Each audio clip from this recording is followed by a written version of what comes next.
Do you have the time to order food online? I'm hungry, just eat everything all at once.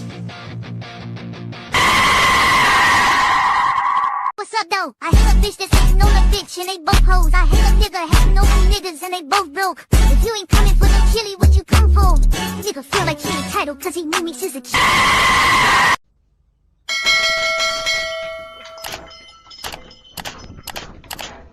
Like, comment, and subscribe. Oh, who's this?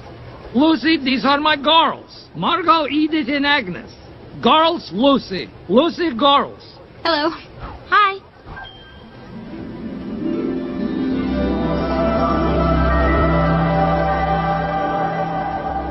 Are you single?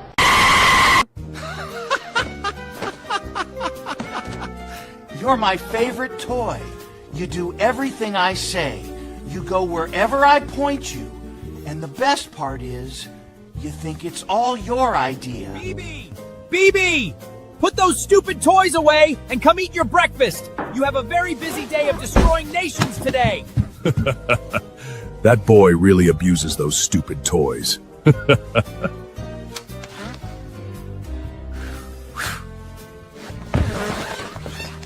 What the hell are you guys looking at? On your feet! We're going to war! I don't know who we're fighting or why, but Bibby said go, so we're going! Don't ask questions! Move out! I gave that kid everything he asked for, and I still ended up on the floor. Good luck, Jack. Hey! Zip it, Sleepy Joe! Can you not see I'm building something very important here? This is the third temple! Come on, man. And when Bibby sees it, he's gonna realize I'm his favorite toy.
Ladies and gentlemen, I hope you're having a wonderful day to day better than I'm having, because yes, we have horizontally flipped John because my computer yesterday before the Redoubt stream decided to die, like literally die. So I had to reinstall Windows on my PC, which made me lose a little bit of data, not too much, a little bit, of course. But I had to reinstall everything. So my camera is horizontally flipped and I don't know why. So we're at the wrong perspective right now. It's fine though, okay? I am here. I'm mostly on time. And boy, do I have a show for you, okay? I may be late, but you can't be late and not bring the goods, okay? So we got electroshock therapy for gays. I mean, gun tubers. We have the SP7 has hit the market. We have the Navy doing Navy things, which I personally find quite funny.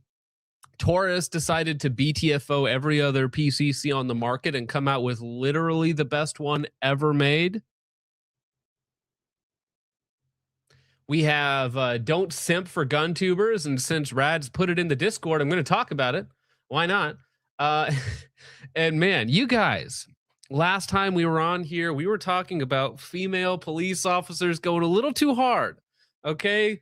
Getting after it, some would say. And man, if I didn't find one that is so much worse, a female police officer from hell, like, she wants you so bad that she is actually gonna kill you if you don't acquiesce, okay? That's how bad this woman wants it. Maybe females shouldn't be police officers, but that's another discussion. Before we get into that, Dank, Richard, how's your guys' night going? Pretty good, pretty good. Heck yeah. Glad Dank can join us. It's always a good night when Dank is on. Trook. All right. Well, so with that very, very eventful introduction there, I guess we'll get into the early part of the news. I don't know. Do you guys last time we got right into the female activities? So there's like 400 of you in chat right now. Do you guys want to start with the female police activities, or should we move into the more gun-centric news first? I'm curious. Gun stuff? Question mark. Yeah, I know there's some gun stuff to talk about. Ben Steger debuted one of the worst devices I've ever seen on his channel like 3 hours ago. And so I had to cut it up a little bit to react to it because it's a quite funny idea. Gun stuff. You said hell twice, John. Did I? Hell. Foyd cop. Start off with wood. Elio Foyd activity. Gun of the year. You know what? I'm going to overrule everybody. We're just going to go with the Navy doing Navy things. Now, we have a very, very diverse Navy lineup. Famously, unable to mount VCOGs the correct way and still doing that. Still very much so doing that. Now, you might notice these VCOGs, so again, a very diverse crew here. The VCOGs are all bridged between a non-free float handguard. Yeah, I've never seen that. That's a great optic mounting solution right there. But like every single one of them down the line, like whatever armor, like look how far forward that one is. Like look at that. Not entirely true. There is one white boy on the very, very end, the very last one. Oh yeah, this guy. Frame. Yep. He's good to go. But the rest of them, they're all. It's every single well, you know what? As diverse as the crew might be, their mounting solutions are equally diverse. Okay. And again, it's like, okay, you know. How many people in this lineup do you think could swim, seeing as they're in the Navy? A few of them, which is actually sad because the last sailor that we lost was because he fell overboard and couldn't swim. And it was like, maybe that's not the profession for, I'm just saying maybe that's not the profession but it's not just the ethnics. Okay, we got Ramirez here, who's also got a bridged VCOG. Now, I don't know who to blame, right? Do I blame the shooters who probably didn't set up the rifle, or do I blame like the armorer? The Navy has armorers, right? Probably the armor. Right? The Navy has armors. I had to Paulie B, I guess, saw you in the Rhetorically Defective stream the other day. I've been watching him more. Good show. Nice to see you, Paulie. Sorry, I interrupted you, Dank. Oh, I said probably the armory if I had to guess. Yeah, The I would hope armorer, so. I should say. Because otherwise, you just got to blame all these guys. I like to think it's the gentleman on the end. I like to think that he set up everybody else's rifle, including his own, and he's the only one that was right is his. Well, so they are shooting, but they shoot at like 10 yards just out into the ocean, at like paper. So, I mean, Navy and rifles, like it's something they should probably know, but it's probably not that big of a deal considering their day job, right? But it's just the thing that, they have a really expensive optic. The optic is actually probably worth like 3 times what the rifles are worth nowadays. But none of them, or like 1% of them, 10% of them are actually mounted correctly. Yeah. Do they really need rifles on the USS Carnival cruise? Well, listen, they shot down allegedly 140 drones or 140 missiles that were shot at whatever carrier that we have near Iran. So they had to back them away. So I don't know what they were shooting them down with. Probably not incorrectly mounted VCOGs, but you never know. They could be boarded by Iranian fishing ships any day now, or one of those miniature subs where you can fit like 2 people inside of it. Any day now, they could be boarded and need to fight them off. Although, do you guys remember the movie Battleship? Yes, like 2013. Vaguely. Liam Neeson, and then that guy who was in a bunch of Disney bombs. I think Rihanna's in it for some reason. Yeah, she was in it. And surprisingly enough, the one guy who they showed as the disabled soldier actually was a disabled veteran. So I did like that aspect of the movie. Well, right, because at the end of the film, right, they figure out like, oh, we just need a ship that has a lot of firepower, so they take the old like World War II battleship, like a battleship out, and then the old World War II crew is the crew for it, and then they drift. The final move is drift Tokyo the ship. drifting. Do you remember they drop the anchor and it pulls like a Tokyo drift with a World War II battleship? Highly realistic, almost entirely accurate portrayal of what happened. U.S. Zimbabwe. Yeah, I only ever saw it once, so I can't tell you if it was good or not. I just remember YN's yearning for the boats. All right, well that's now we're paying them to get on. Before we weren't asking, and now they're signing up for it. They're signing up kind of as indentured servitude when you think about it. You sell your soul and body for 4 or 6 years at a time. So the more things, I mean, I guess it's a better deal now that you're getting paid for it. Yeah, true. Anyways, H&K, maybe they don't hate you as much as we all say that they do, because we knew that these were coming and they finally arrived. We have the real HK SP7 for only 25,000. It's not as bad as I thought it would be. I was thinking a lot more money. Now, I say that 2,500 is still a good chunk of change. It is ironic that the real thing is like half the cost of whatever Tommy Built was charging for his, especially with all the issues he was having. But then everybody that I know that's actually used an MP7 is like, yeah, they're all garbage. Like the parts do just break. So if you want an iconic PDW that sometimes works and only costs 25, all right. Maybe they're just like small PSA ARs. Yeah, but for 25, see, that's what I want. Unironically, if PSA made the X9, okay, it's an MP7 in 9mm. It's a TP9, but not garbage, because again, B&T apparently can't make this concept work either. Okay, I just want a small gun, a grip-fed PDW that's under $1,000 and is like 12 inches long. Okay. I just want something cool to throw in my bag, guys. Is it that hard to make something that actually works? Just direct blowback. It doesn't got to be complicated. Like, if somebody could get it right, that'd be awesome. Well, it's not. If somebody could get it right. It's not direct blowback, and it's not grip fed, but the Taurus. Well, the Taurus is actually I was joking earlier about it being the best PCC ever made, but it might unironically be really good. I saw them listed for 800. Yeah, if they can 800 for a roller delayed PCC. Yeah, if that they can takes make it reliable. Yeah. Well, what magazine does it take? Scorpion mags, which are good mags. So the one I've seen, what I was reading on it takes a proprietary mag, but they might be Scorpion compatible as well. So I'll have to look at that. Mm-hmm. Well, I have it pulled up because we're definitely going to be talking about it today. So I have all the details in their video.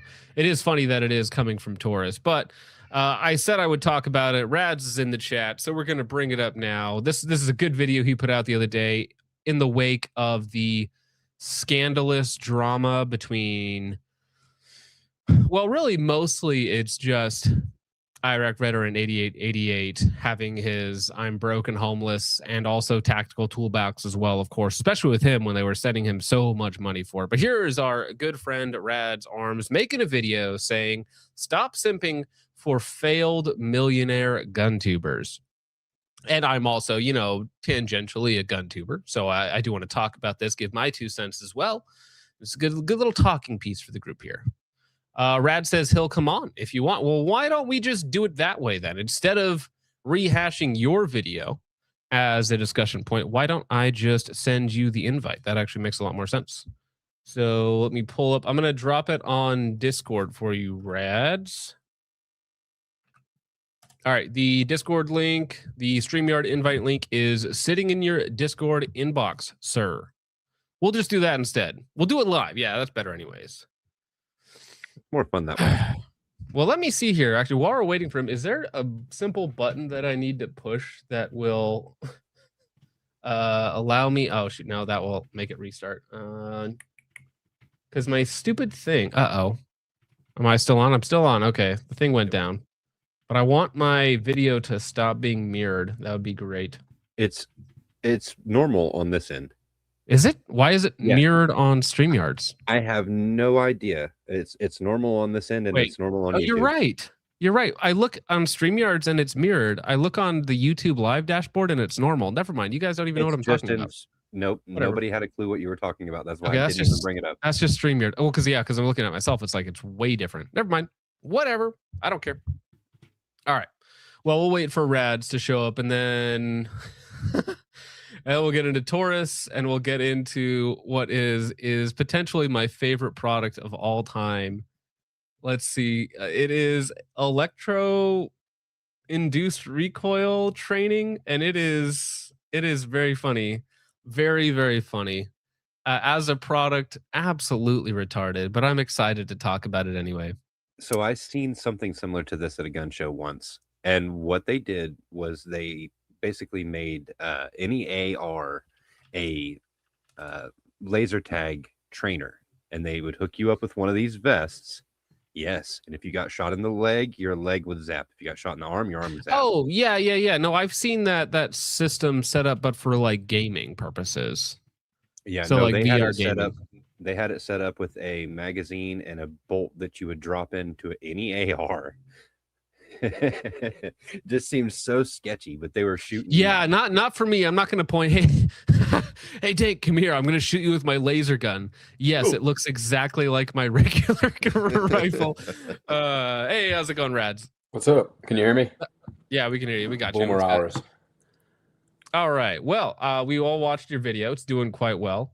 And entitled "Stop Simping for Failed Millionaire Gun Tubers," and this is in relation to Tactical Toolbox, of course, which was very funny. So for the guys who aren't necessarily spun up on that, he made a video, essentially saying, "Give me money. I owe the IRS $500,000 because my CPA took advantage of me."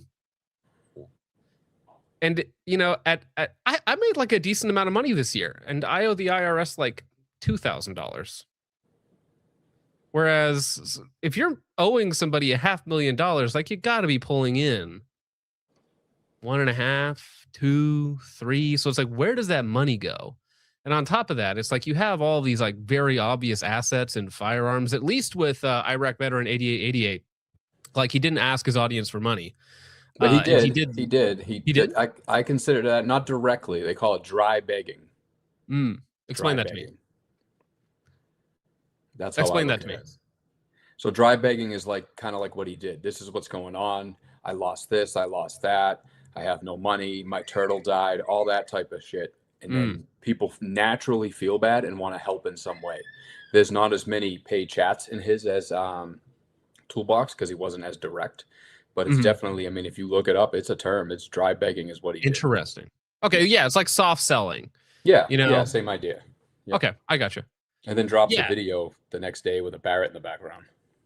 Yeah, which bugged me because he said that he lost everything, right? That was the title of the video and the thumbnail. Everything's gone. I had to sell all my guns, and it's like, well, there's except for this Barrett. Yeah, there's a $12,000 firearm plus the firearms on the table and the rest of the back wall and the guitars. It's tough to tell what's in the back of them, but it looks like there's a Martini Henry maybe behind him. There's some expensive stuff behind him, and I wish I had seen that video before I made mine because I would have brought that up. But it seems like he maybe not directly lied, but he did manage to keep some of his more desired firearms, right? He lost his old lifestyle is what he lost. He lost his old lifestyle. He has one home now, so it's homeless to him, maybe 25 guns instead of 250. Who knows? Not got to downscale to what everybody else is doing.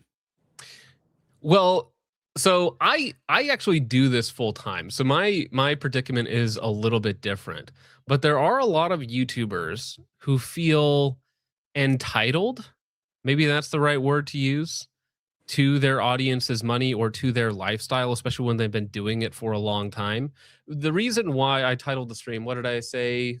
It was always a one-way trip or something like that, is I think that YouTube is, all for 99% of people, always going to be a short-term gig. Like there's going to be a rise, a peak, a fall. It's not a real career path for 99% of people.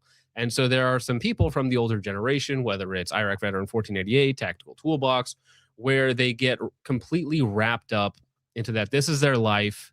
They're making a lot of money, and it's always going to be that way. And so then once the money shuts off, once YouTube just decides to not promote your content anymore, it's a system shock, basically, right? Yeah, and if you're smart about it, I mean, all this has an expiration date. Most people age out. That's a big part of it. But like let's just say you owe the IRS $500,000, right? So at least we don't know what period that is. If that's over a course of a period, I'm sure it's over a course of maybe, who knows, a couple of years. But if you were smart with your money and not buying $120,000 trucks and buying ZL1 just buying wild shit, you'd be able to be like, oh, no big deal. I'll make a deal. I'll give you $100,000 a year and make payments and get it done and not be a big deal. I mean, and then his most recent video, I think it's the Glock, the new Gen 6 video. I'm pretty confident the truck is still in the background in the brand new video. Well, and it is, but that's in Tactical Toolbox's case specifically. He said he's been dealing with this for years. So it's not even necessarily that it's a recency thing that he still has the truck. He's had the truck. He had the ZL1, whatever it is. He has like these very expensive items that could satisfy his debt, or at least a part of his debt to the IRS. But I mean, in a way, it's like, I've had, including me and my wife's debt for like college student loans, like we've had like 80,000 tops for all of our debt combined. And I've never once like brought that. I obviously just did for this example, but never like brought that up like, oh yeah, I just have so much debt, guys. It's really racking up. It's just been really hard to make ends meet. And, I might have to sell, like when you tell a normal person like, oh, I might have to sell some things to make it through, everybody just kind of nods their head like, yep, that's how it goes. That's how it's supposed to work. I'll have to sell everybody at some point in this.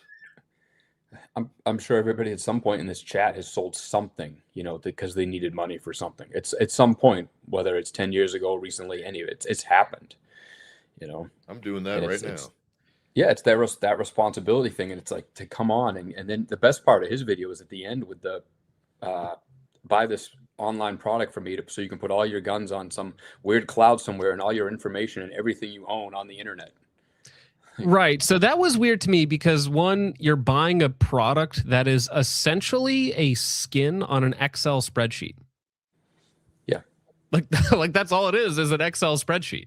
It keeps track of all your stuff, and it has like a nice skin on it, so it looks more techie than a free Google Drive document, you know.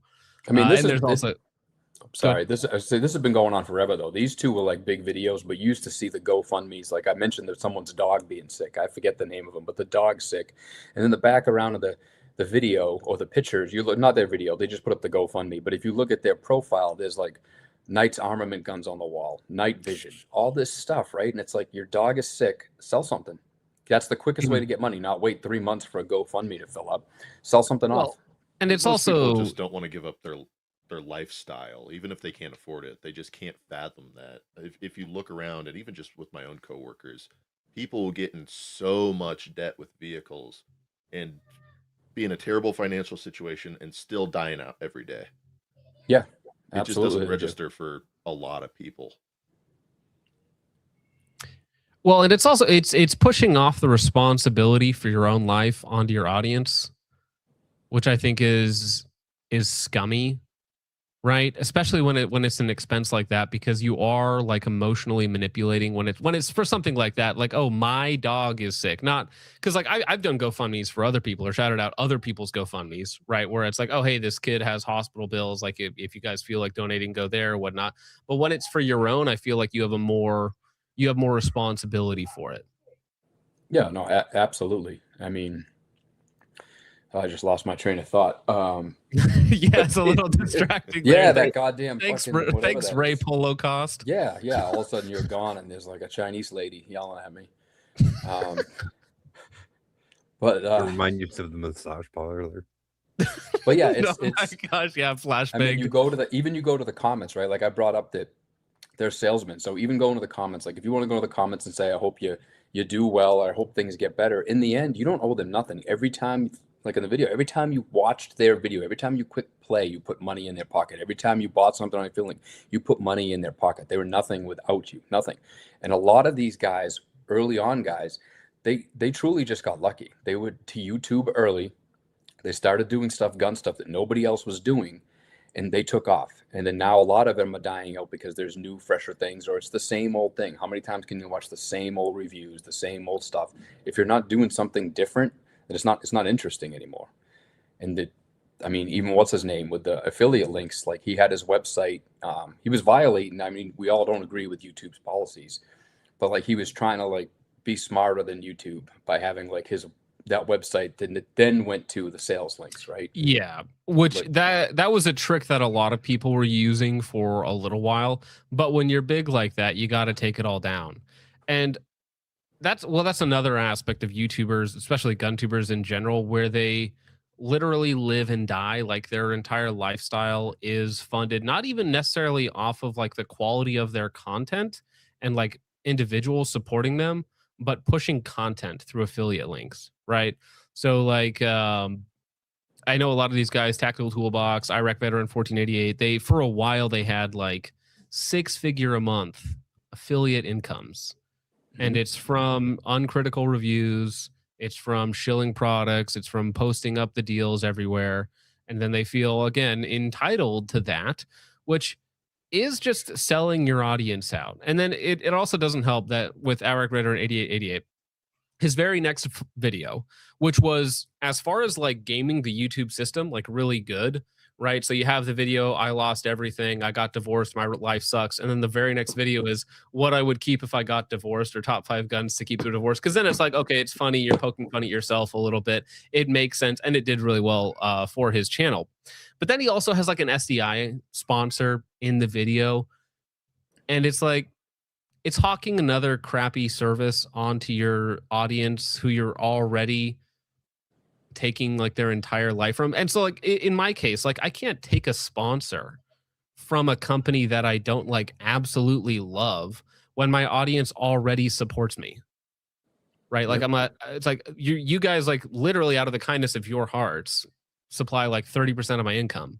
So like, am I going to just on top of that sell you out some sort of like, here's a Raid Shadow Legends, here's a gambling ad, here's a, you know, whatever else it might be. Not that all sponsorships are terrible, but I hate doing them.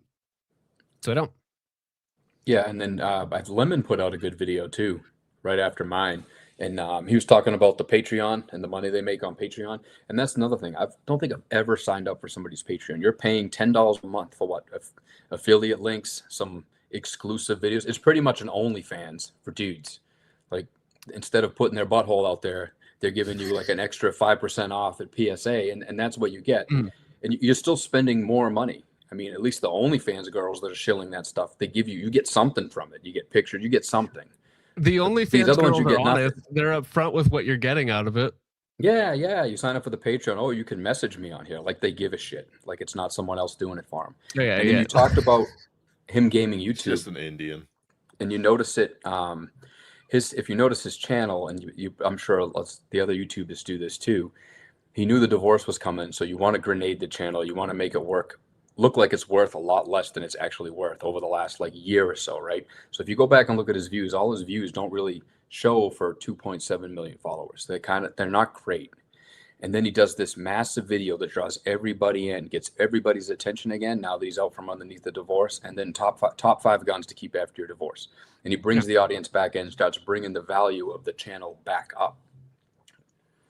You know, well, and that's novel too. Like that's interesting. Another polymer framed handgun review is like, like at the range review that he did for like 17 years at this point. It's not particularly interesting, but now there's some drama behind it. There's some interest behind it. Obviously he just went through this. And like you said, it is interesting. I wonder how often other people think about this with their businesses. If they're planning on getting a divorce, like if they actually do think, well, listen, if my business makes $5 million this year, it's going to be valued at X. And I'm going to have to split that with my wife. So why don't I just put the business on the back burner, put the YouTube channel on the back burner so it's worth less so that I don't have to pay as much?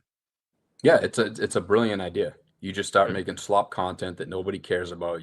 You just toe the line with basic stuff and the viewership goes way down and so doesn't the value of the channel. And I bet you especially if you're about to get taxed at 50%, basically. Yeah. I mean, we still don't know that. I mean, a lot of it's allegedly. We don't know a lot of the stuff behind it, and you can't just say without knowing. But I mean, that's a smart play to do that. Yeah, and especially, I wonder if it's also like a little bit taking advantage of the manosphere movement, the MGTOW movement, because the gun industry is mostly men, right? Most of your audience is men, right? Obviously, and it's also a lot of jaded Gen Xers who have maybe been divorced once or twice, and so they're going to empathize very heavily with somebody going through the divorce and take the man's side. Like a lot of people in my comment section were upset at all that I even like thought about there being a possibility of an other side, right? That maybe he had done something wrong or untoward or something like that, because they just automatically default to the man, which I get it because the system screws men. Well, Randy did. Randy was in the comments slobbing that knob. For well, again, it's funny he because denies Randy it. They're might gone be now. Randy might be a jaded I Gen saw it with Xer, my own eyes. He said, "I love you so much. I used to pull my pants down to your videos, all that stuff, and now it's gone." Lies, Randy, get in here. You can fight Rads right now if you want. Okay, lies, pics, yeah. But yeah, it's. There's probably other stuff going on with his relationship for him to be truly screwed out of everything that bad. And like you said, with Iraq Veteran 8888, his complaint was, I had to sell 2 houses. I had to sell 2 cars. I had to sell 6 figures worth of guns. I lost my gun range. I lost my gun range. I lost my recording studio. And it's like, how many of you in the chat have half of that? Like how many of you have room? Right, basically, it's like I have multiple cars, but that's because they're all shit boxes. Yeah, well, yeah, it doesn't help when their total value is like $3,200. Yeah. Well, no, I get it that it would suck, but it's like if Bill Gates lost 99% of his money, it's like, oh well, that like sucks on paper, I guess, but I don't really care. It's hard for your average viewer to empathize. He most likely didn't lose the houses. He most likely had to sell the houses and split the proceeds with the wife. Yeah. Thus making you not broke. not homeless. I mean, he did. I guess he did lose his Wish.com cup. We can verify that. But outside of that, I don't see any great loss. That's actually the biggest drama right there. Is if we see the OG cup pop up in a new video, like in 2 weeks from now, and he has the original cup, he was lying the whole time. Lying the whole time. Didn't even lose the cup. I do have a question though. Right before I got guys. You guys are all screaming you wanted that IWI gun. Don't you guys see a problem with that? Who wants an IWI gun? I don't know. You guys were just talking about how great it was. The Taurus? Us? You're gaslighting us, sir. We were talking about an SP7, which is an H&K. It's not an IWI. What? It's German. That's almost the opposite. Yeah, I'm on Randy's side now. I think you're just making stuff up, man. He's calling out everybody. You guys love IWI, don't you? I loved their clipped barrels. They're my favorite. All glory to Netanyahu. Yeah. Why do barrels have ridges on them, son? Well, let me tell you. You should pull up that lemon video, though. It is pretty good. Yeah, we can do that. Actually, shoot. Let me do it over here. I don't think I've had a chance to watch. Looks like I got a potato for a camera. Speaking of ridges, do you guys think that Oreos are like that for the same reason? Oreos are weird because they have the Leviathan cross on all of them. Is that the one? Oreos are weird. Like the owner was like a Freemason or something like that. The guy who started it. Not surprised. They usually are. Yeah. Hello. I'm out here. I'm about to test fire. Oh, gosh dang it. It's going to get me taken down off of YouTube live streams. Does he hold? Well, he only holds a gun for 5 seconds. Before I can legally shoot on my range, I got to wait a little bit, so I figured I'd do a quick video. Now, today's topic is going to be a touchy one. It's going to be one that usually gets me called out as a hater. We support all based haters around here. There is much to hate in GunTube.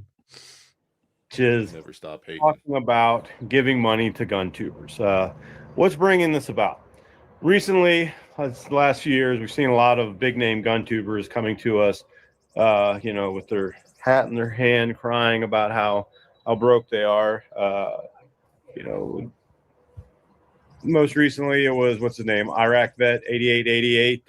Yeah, look at that. 400,000 views. That is the biggest video on his channel in the last 5 years. And it resonates to exactly what I said. It's interesting because that's also the only interesting video he's made in the last 5 years. And yeah, I need to go check the comments again and see how much support is in the comments of that video. Did the video about how he's broke and he's doing fine, and now he's putting out videos, the best top 5 guns to keep in your divorce and shit like that.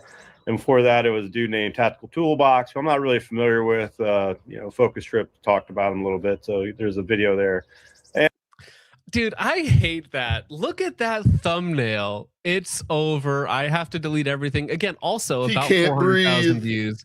He has he has the duct tape over his mouth as if it wasn't him being a retard and owing the IRS $500,000, which again means he made at least, I'm going to say $3 million gross, because when you do a lot of shooting, there's you count everything as an expense, right? I know I do. Every round that I shoot, which is $20,000 a year, every gun I buy, every optic I buy, the gas, the trips, all of it counts as an expense. So to still owe the IRS $500,000, I'm going to guess somewhere between $2 and $3 million. You're making quite a bit.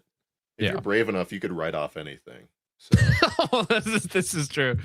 Also, some people do. Some people do, and that's what gets them in trouble. Yeah. Well, but I love how in that thumbnail he has the tape across his mouth, he can't say anything or can't do anything on a 368,000 view video. That's awesome. It would have been a good ad for hostage tape instead of duct tape.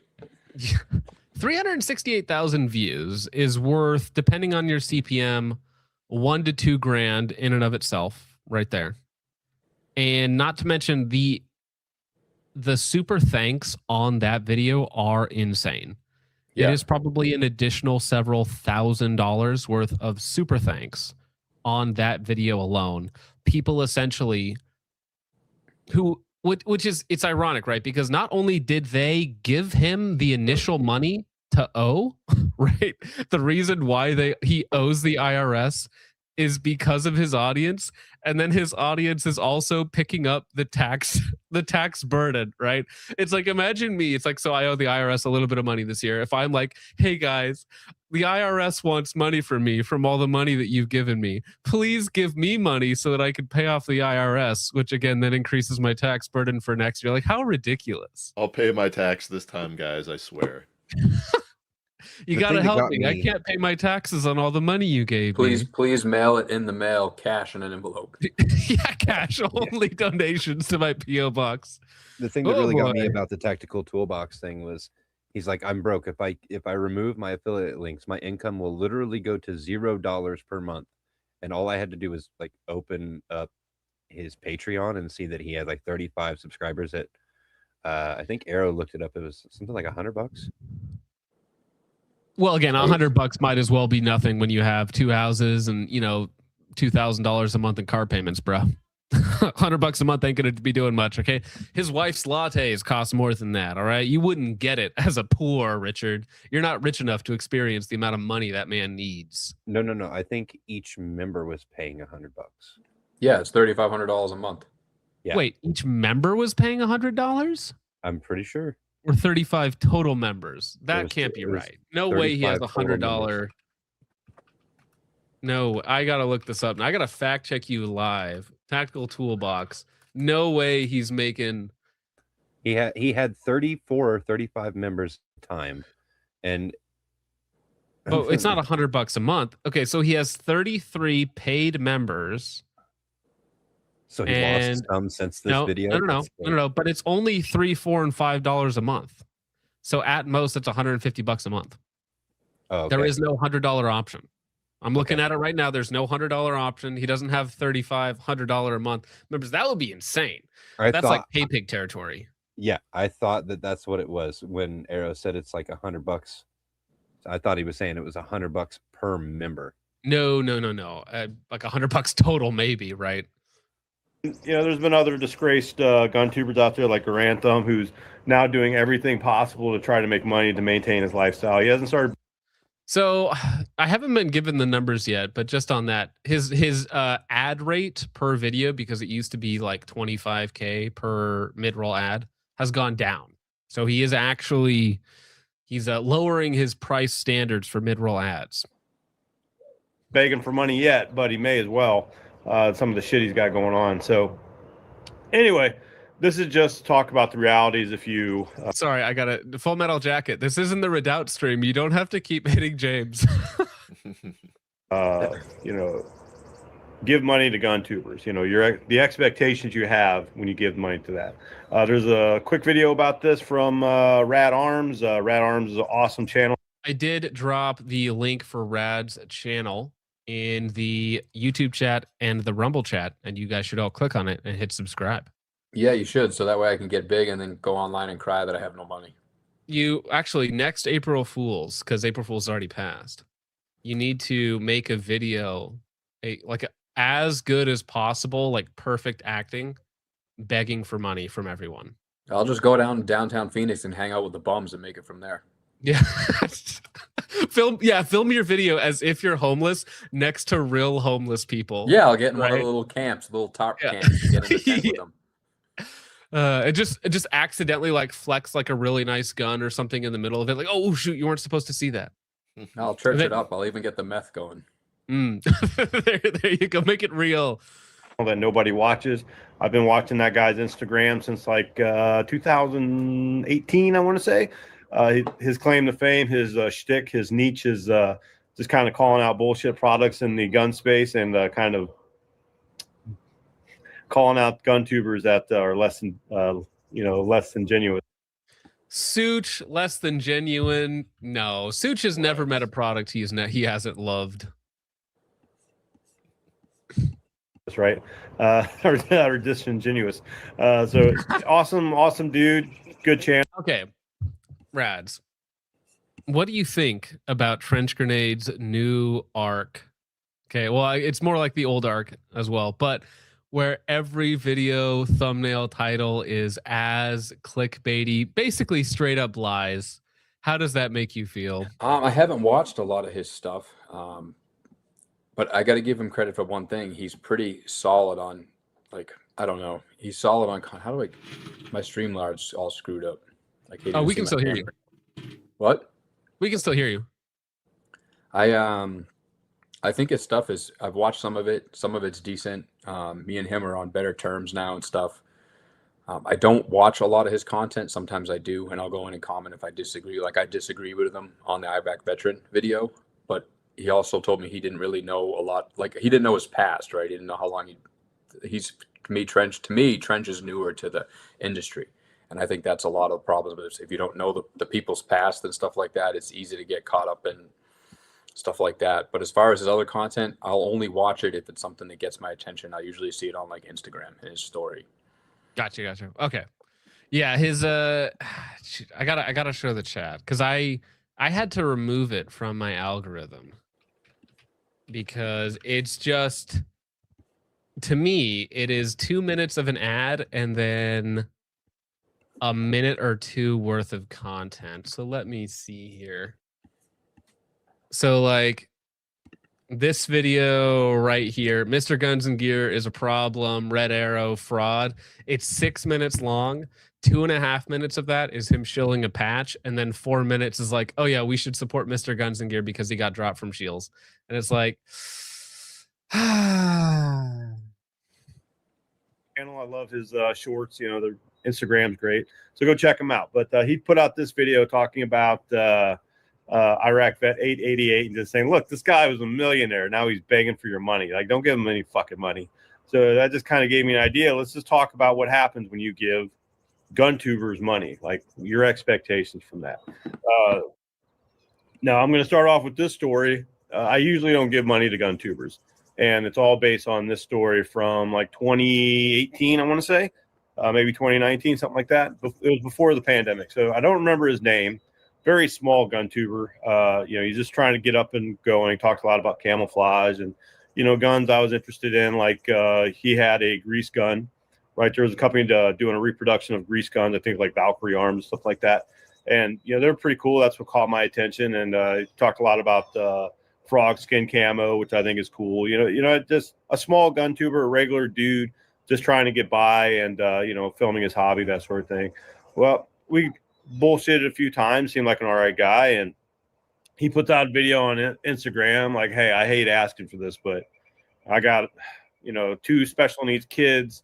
You know, I don't make a lot of money, and you know, my wife wrecked her minivan and she needs that to get the special needs kids to their appointments, and, you know, anything you can do to help us out right now just so that we can try to fix the minivan. I was like, all right, yeah, no problem. So I went to the GoFundMe, I gave him $30, and then, you know, a week later, it's a video like, hey, look at this great piece of camouflage I got from this website. It cost me like $30. It's like, that $30 bought that piece of camouflage, right? Like, yeah, the sympathy dollars and the way they get spent. Because, like, especially when it's for something like that. Like, if you're begging for money for people and then you spend money in a silly fashion on complete expendables, like, for instance, so a little bit different story, but I knew this individual who had some money problems, and so this family that was in this community gave them a couple $1,000, and then the people who needed the money, in quotation marks, went on a vacation because they already had the vacation planned. And it was kind of like, maybe since you're begging other people for money and borrowing thousands of dollars, maybe you should just take a break.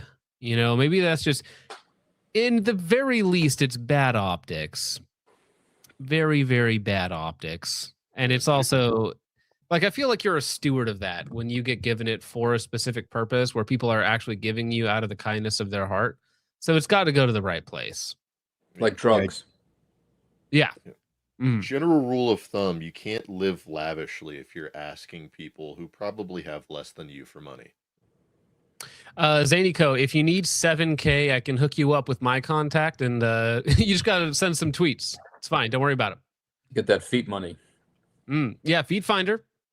Real money in there. Ask Jake. So I don't give money to gun tubers anymore for that reason. And I'm not saying that you shouldn't. I'm not saying that if there's internet personality out there that you find entertaining, you shouldn't give them money. I have a I use Patreon to give Feral Historian like $5 a month just because I love his content, and he's giving me $5 worth of content. Well, I feel like I'm a good target of this because I do get paid a lot by my audience. For 99% of people, well, actually, everybody watching should not give me any money ever unless it's for a product, right? And especially if you're not in a good financial situation, you should never give me money, right? There's a few of you out there who can justify it because like you have extra money, you like me for some reason, you think I'm funny, like you think I provide a service for you. And so if you donate, that's fine, that's chill. But if you're ever in a financial issue, it should just be a no. Like 99% of you don't need to donate at all. And I know most of you guys, when you donate, it's just to get to me to say funny things, right? And that's the entire joke. That's the entire service right there, is that I say a funny thing and that's worth $2, that's worth $5. But where was I going with this? I lost my train of thought. Did you Well, read you that can chat? you could pay a homeless guy $1 to say the funny thing instead. It is cheaper. Well, you could, yes, you could have probably the same amount of enjoyment by paying a homeless man a couple bucks. Okay, don't be cheap. At least $2 to make him say something funny. All right, I can't Also, do that with the homeless me, man with- on my couch. Because I get this critique a lot from people on the left or people that disagree with me, where they're like, "Oh, John just takes money from his audience and like he's basically just a grifter, a liar, blah blah blah, all of that sort of stuff." The super chats are very fun. They make the show interactive, and the audience really likes it. But for me, like half of the income is just from streaming. Like streaming in and of itself pays a lot. So if there were no super chats ever on this channel, like, yeah, I would still stream the same amount that I stream now, but it would just be much faster without any super chat interruptions because YouTube pays out really well for streaming. So it's still, super chats are only like 50% of the stream income, which is interesting. They treat it as tips too, aren't they? Well, that's another funny thing. So this year I was able to claim $29,000 worth of tips. And today I filed for an extension. So I will be doing last year I did a financial transparency stream. This year I will be doing a financial transparency stream where I lay out exactly how much money I made and lost in every category. And you guys should enjoy how silly that will be this year. Are you gonna have to sell your Equinox? Well, actually, yeah. So if I owe the IRS like $2,800, I could probably get 28 out of the Equinox. You could probably sell the violin back there if it's still there. Yeah, but that's my wife's violin. Okay, you think I'm actually no? I should. That's even better. That's actually a better idea. I should sell all my Yes, wife's leave stuff. the window open when you leave. Actually, Someone stole it. How everybody else begs for their audience, I just beg my wife. I'm like, listen, honey, times are tough here. We got to sell your violin. We got to sell your, as I have like you can't use a violin to make a sandwich. Behind me. It's like, yeah, we got to sell your stuff, honey. I'm sorry, it's just times are tough. We got to tighten up the old belt loops here, okay? And you're gonna have to go on a diet too, by the way. What if you did Feet Finder and you played that thing with your feet? There's some money maker right there. Just auction Jake's toes.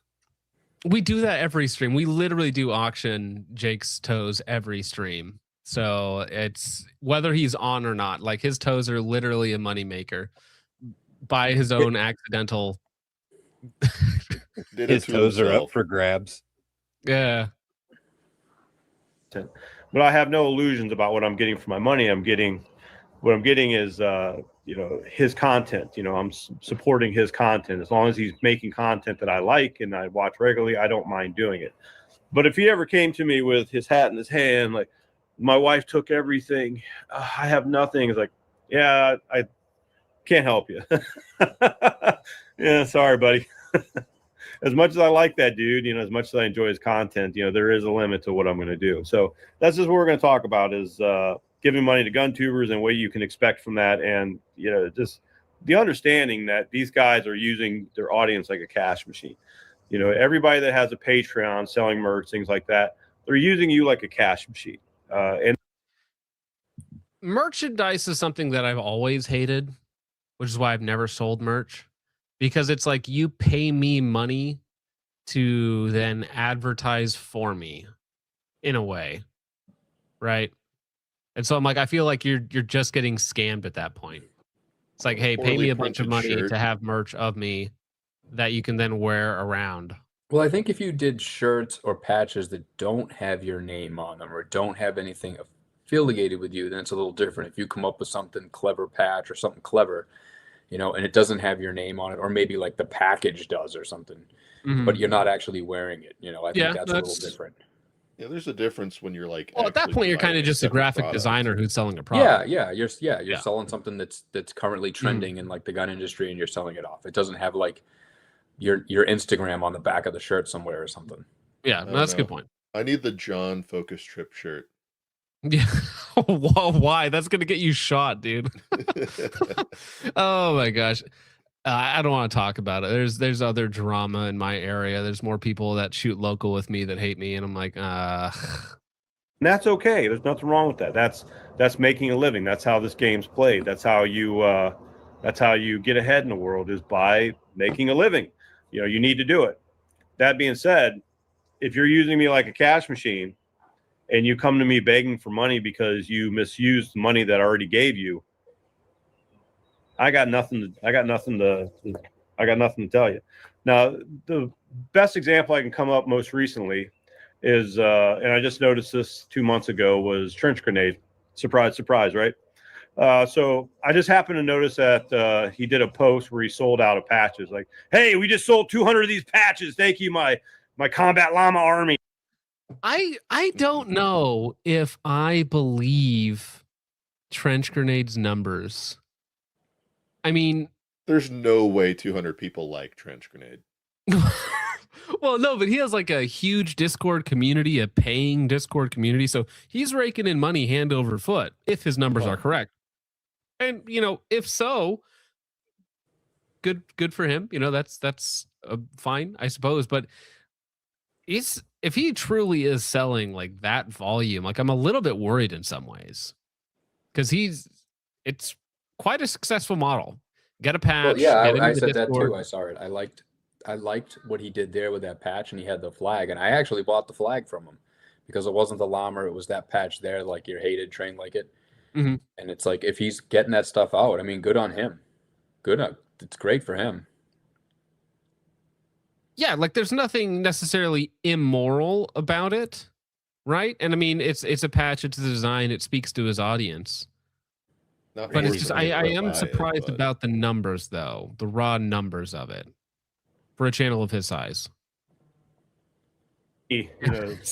Randy's still calling whatever the hell it was, and I was like, all right, good for him. He sold 200 of his little patches. I said, all right, well, good for him. Well, maybe that's a good point. He did have a collaboration with like 20 collaborations with Grand Thumb, so maybe he has widened his audience.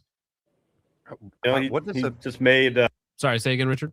What does a collaboration with Grand Thumb cost, do you think?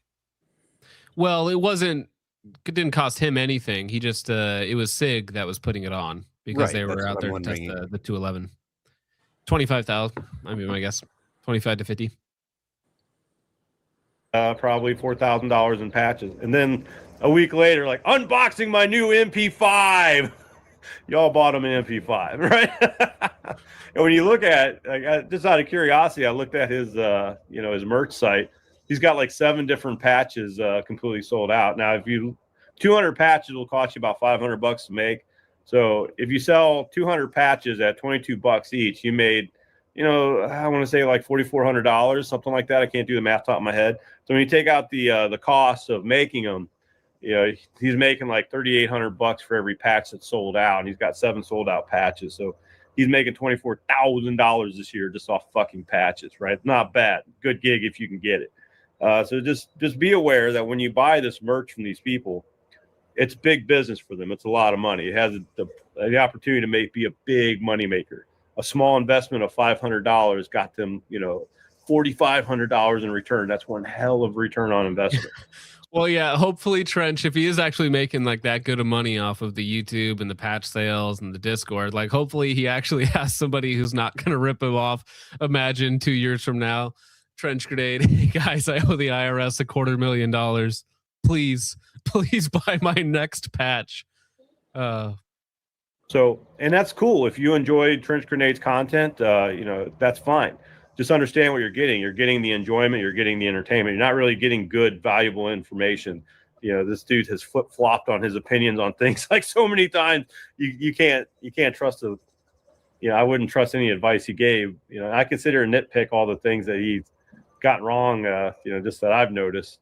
But I'm not going to do that. That's not the point. The point I'm making is that you're buying the patch because you want to feel connection to the dude and to his like little club.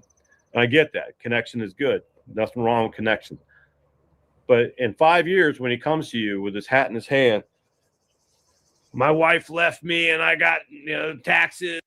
Dude, this is another example of Trench's clickbait videos that I just hate so much. And the thing is, like, maybe it's just an inside joke, but he's lying. It's not actually that when you click on the video or when you see it. It has something else entirely to do. Whatever happens to be in that video has nothing to do with the divorce or the it's over, we're leaving, whatever it might be. It's just it's quintessential clickbait with no relation to the content inside the package. I didn't pay my taxes and I'm losing my house. Like, don't feel sorry for the dude, right? You paid him money. You already gave him your hard-earned money on whatever the hell he's got going on, whether it's patches, t-shirts, hats, whatever.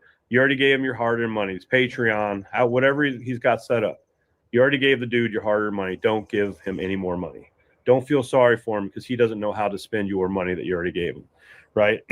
It is also very ironic that he was making I'm getting a divorced clickbait joke at Garantham's ranch. It has that effect on people. I know, but there's a lot of different ways you could take that, where it's like, is it supposed to be like an ironic inside joke about like, oh, my wife is leaving me for Garantham, she's like what is? Maybe it's funny. I don't know. Maybe on some level it is actually. Maybe Trench is such a comedic genius that it's going over my head and I am just being a hater. Okay, maybe I need to admit that I'm just being petty. Maybe he's actually really, really smart. maybe I just don't get it anymore. And I'm using the name Trench Grenade, but that goes for anybody. I don't want to seem like I'm picking on Trench Grenade. That goes for all of them. Iraq Vet 888, Scotch 000, Mr. Guns and Gear. Gosh. Iraq Vet 888. He convinced me to buy a Tavor like back in 2019 or something like that. Arguably one of the worst gun purchases I ever fucking made in my life. I don't hate, for all the jokes I make about IWI and the Tavor, I don't hate the Tavor. It's okay. I mean, bullpups suck, but the Tavor is like, it's not. It's actually not terrible.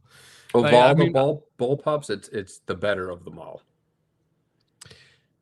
The only one that I want to try is the Keltec, the RFB or whatever, and they're dirt cheap. They're like $600-700 on 6-7, but the $600-700 on sale. 308.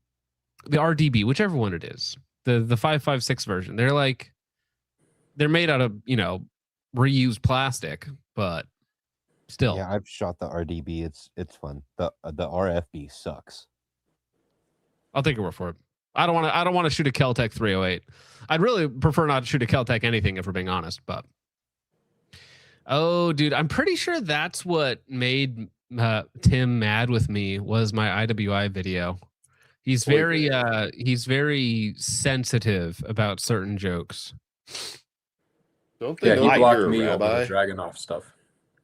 Yeah, well, ripping off your audience by buying up the entire shipment of SVDs that you guys were going to pool buy and then selling them at a 50% markup from what you were already going to sell them for, and then lying about it, and then the Instagram e-thoughts on liking their page and commenting on their videos, their thirst traps while married with young children on your main account. It's like there's a lot of cringy things. There's a lot of cringy things with Tim. Didn't you get, yes, on my Tavor video, I had a gentleman of Levant descent, let's say, threatened to kill me with a Tavor in front of my wife and children. Yes. Mr. Guns and Gear. I was shopping for thermal and I saw a video that he had about the Sightmark Wraith. It was a $2,000 piece of shit. I almost bought it because, I like Mr. Guns and Gear and he hasn't served me wrong yet. And I had a buddy of mine that was like really into coyote hunting and shit. He's like, don't buy that. It's a piece of shit. So I almost spent $2,000 just based on Mr. Guns and Gear's advice. Grantham, the PSA 74, that one always hurts. Anytime somebody brings up a PSA AK, man, for a company that has so much goodwill with a section of the community, for some reason, the fact that only now on their 6th generation of their Saber AKs did they finally decide to install their rivets correctly. And that's not even to say that the other internal parts are good, and then the fact that they're like, oh yeah, we're done modifying or improving our systems regardless of all the issues that they still have. Oh no, rivets are hard, man. Listen, if a drunk Soviet can figure it out at 3:00 in the morning on a Friday, I think American engineers can get it done. I think we can do it. Did his initial review, which is like, this gun's not very great, not very good. And then he came back with, hey, PSA fixed all the problems. And I bought one and it was a fucking piece of shit, right? So, the point I'm making is, when you get information from these gun tubers, take it for a grain of salt because they have motive behind it. They have compensation, depending on them recommending those products, whether they have a personal relationship with the company or whether they're just like straight out getting paid to rep the product. There is financial. Well, so what do you think about this, Rads? Because I've had certain other gun tubers complain to me that even if they get paid, it doesn't matter because they still lose money on the video. Or even if they get sent product, it doesn't matter because they still have to spend money on ammo and time and the range and whatnot. So I've had people make that argument to me where they're like, we're not a shill. I had to buy my own ammo for this. Yeah, they shot 50 rounds of ammo through it, or 10 rounds, just enough for the video. They get to sell the gun. They get any affiliate links that go with it. They get the ad revenue. They didn't lose money. The only people that might lose money are people that are starting out, like, Springfield likes to send stuff out to like I'll give Springfield credit. They send guns to like lower level people that aren't like big shills to try and push their product out too. Now that person got the gun for free and they got to take the time off to make a video, put the ammo through it. And in the end, unless they go over the value of the gun, they didn't really lose because when they're done, if they want to, the gun can be getting rid of and make money off it. Well, so Springfield was sending around a couple of examples to gun tubers. Like I talked to a couple guys who ended up with the same example. Right. So it's not, and the case of the smaller gun tubers, they don't get to keep the product. I mean, maybe some. They didn't give me one. They sold me a Hellcat at what they call it, writer's cost, because they still, whatever the thing was still like a magazine thing, and it was like below my distributor cost. So I took the deal just to get it. I didn't have to do anything for it except just pay for it. And the example I got was decent, but I knew they were bad all over the place, so I never did anything with it. I wasn't going to say, hey, mine's great, and then a few people see it, and they're like, oh, I'll go get one, and they get a bad one, so I just never did anything with it. Yeah. The people who but no, they're not losing money. I mean, who? Mm.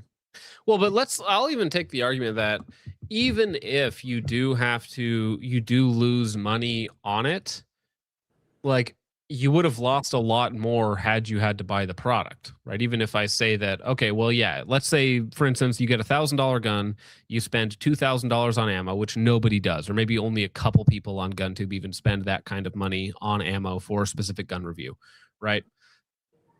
But saying that, if they hadn't gotten the gun for free, of course that would still influence them in some way, subconscious or otherwise, because they still would have had to go above and beyond, not only buy the ammo, go to the range all the time, the editing, they also would have had to then buy the product itself, which is still a part of the equation. And so for me, it's not even the money question that is the biggest factor always when it comes to buying someone's opinion. It can be the loss of future access, right? So if like I have a good relationship with, let's say, Glock, okay, they run ads on my YouTube channel because I'm TFB TV. Well, if I have problems with one of their guns, I might just softball it a little bit so I keep that access, so that when the new Glock event rolls around, I still get invited out, okay? Because I don't want to lose that access. So it's not even necessarily all like a lot of gun tubers are very cheap whores, okay? It does not take a lot to get them to say what you want them to say. Well, so speaking of TFB, with the T-Sauce thing now, like, do you look for them to do any reviewing at all of T-Sauce? Because Kaya is the T-Sauce USA CEO? Yes, and he's now a contributor for TFB. Dude, I mean, it's such a landmine to do that. I don't even know why they would, because obviously James is good friends with Kaya, hence why he hired Kaya. So if he gets a product from T-Sauce USA, is he going to badmouth the product, badmouth his coworker, badmouth his friend, badmouth the CEO of T-Sauce USA? It's like there's a lot of it's so interconnected at that point that it's like, why I wouldn't even bother at that point. I would not even bother at that point reviewing a T-Sauce. I'd just say no. Hey, I see Lemon Grenade in the chat. How's it going, homie? Hope you're doing well. Yeah, you don't. That's one thing when you were asking about Trench and what I thought about his stuff. My thing was there is a little bit of integrity. There is some integrity there. Like when he did that SIG video, the SIG that he got. Most people that got a free SIG would have not posted the optic blowing off and hitting them in the face from a gun out of the box, right? Most people wouldn't have done that because they want to keep that relationship. And I'd be willing to bet that hurt that relationship pretty good. Let me counterpoint that a little bit. So he had the optic fly off, hit him in the face. Obviously, he left that in the video. He didn't edit around it or anything else like that. So he did publish it, which is good. But his conclusions were, mixed. Whereas, for instance, a different context, he had I think a trigger pin walk out on a Palmetto State Armory dagger, and he blew up and trashed the gun. Which is like, well, I mean, that's not that big of a deal, right? It's like a trigger pin starting to walk out on a cheap, $250 frame. It's like, of all the things that could have happened, that's not that big of a deal.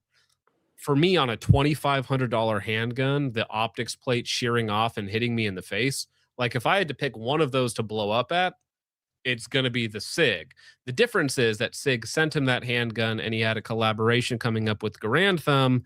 On the other hand, he just spent his own money on the Palmetto State Armory dagger, right? So he blew up on the gun that failed in a less significant way that he paid his own money for, but kind of softballed it a little bit on the really expensive gun from the bigger company that sent him it and is also he's doing a collaboration with. So in my opinion, he kind of softballed that a little bit. He didn't keep that same energy with the cheap product as he did with the expensive product. Yeah, I could see that. I didn't see the PSA video. I was shocked to see somebody get something. Usually you don't see that though at all. You don't. They'd send it back. Yeah, it is good to leave that in. So you can give him credit for that. But and maybe this is just me being a hater, but there was a large time difference between those two videos. So maybe it was a year earlier and his review style is a little more aggressive, and then you kind of even keel out or whatnot. That's also possible. I'm not saying that he was necessarily intentionally doing that, but that's the way it came across. All right. Reasons that they're repping the product. So be careful how you spend your money. If you're buying t-shirts, hats, things like that, nothing wrong with that. But just understand that your money is being used to fund their lifestyle, right? Like they're using your money to buy trucks, houses, cars, cool guns, things like that. But anyway, I'll keep this short and sweet. I don't want to take up too much of your time, but hey, all these gun tubers coming to you with their hats in their hands. Sorry, cuz that's your problem. I got my own problems, right? Like gas is almost $4.50 now. Gallon of milk is almost $5. There's no end in sight. I need to keep my hard-earned money in my fucking pocket. Have a good one. Bye. All right, real quick. Oh, he's addenting his own video here. I watched this video with a small-time rapper talking about how much money you can make using something like Patreon. So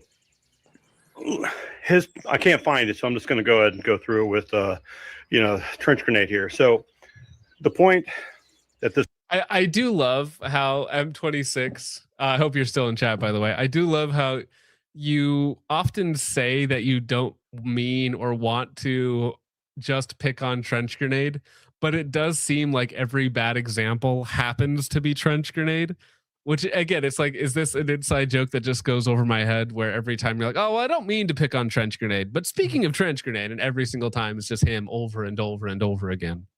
Well, he probably leaves himself with so many examples, right?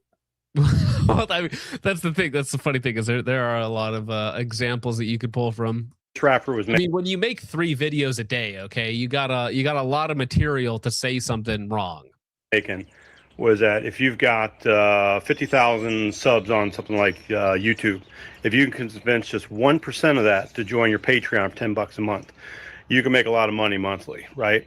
So let's use trench grenade. So he's got 73,000 subs, something like that. So if he convinces 1% of that, 730 people to join his Patreon for $10 a month, with the promise of you get an exclusive patch, you get a access to my content, you get to join my Discord server. So if he got 730 people, 1% of his following to join his Patreon for $10, he's making $7,300 a month. You times that by 12, that's $87,000 a month. That's a lot of money. So just something. Well, yeah, $87,000 a year, which is probably accurate, not including like YouTube ad revenue and other sources. When you have your YouTube channel fully up and running, and I've talked to other content creators, for every 1,000 subscribers you have, you should be making like basically $1 per subscriber per year. So if you can, with average view counts, with some merch sales, with, Patreon, Subscribestar, whatever it might be, for a lot of them, it's around $1 per subscriber per year. And again, it's not that you're going to get 1% of them onto your Patreon. It's probably going to be like 0.5% onto your Patreon, but then you're also going to get a bunch of ad revenue, and you're also going to get some sponsored spots. And then if you're a crazy person, you're making like $2 per subscriber per year. Yeah. Which is usually the way it works out. Somewhere in that range. So yeah, Trench Grenade being at like 75K subscribers does not shock me at all. Rads, how long do you have? I got to get off in just a minute or two. Okay, do you mind if I pull up some supers that are just for you? Yeah, go ahead. Okay, perfect. Let me see here. Thank you, Logan. I'm trying to see if there's anything specifically for Rads here.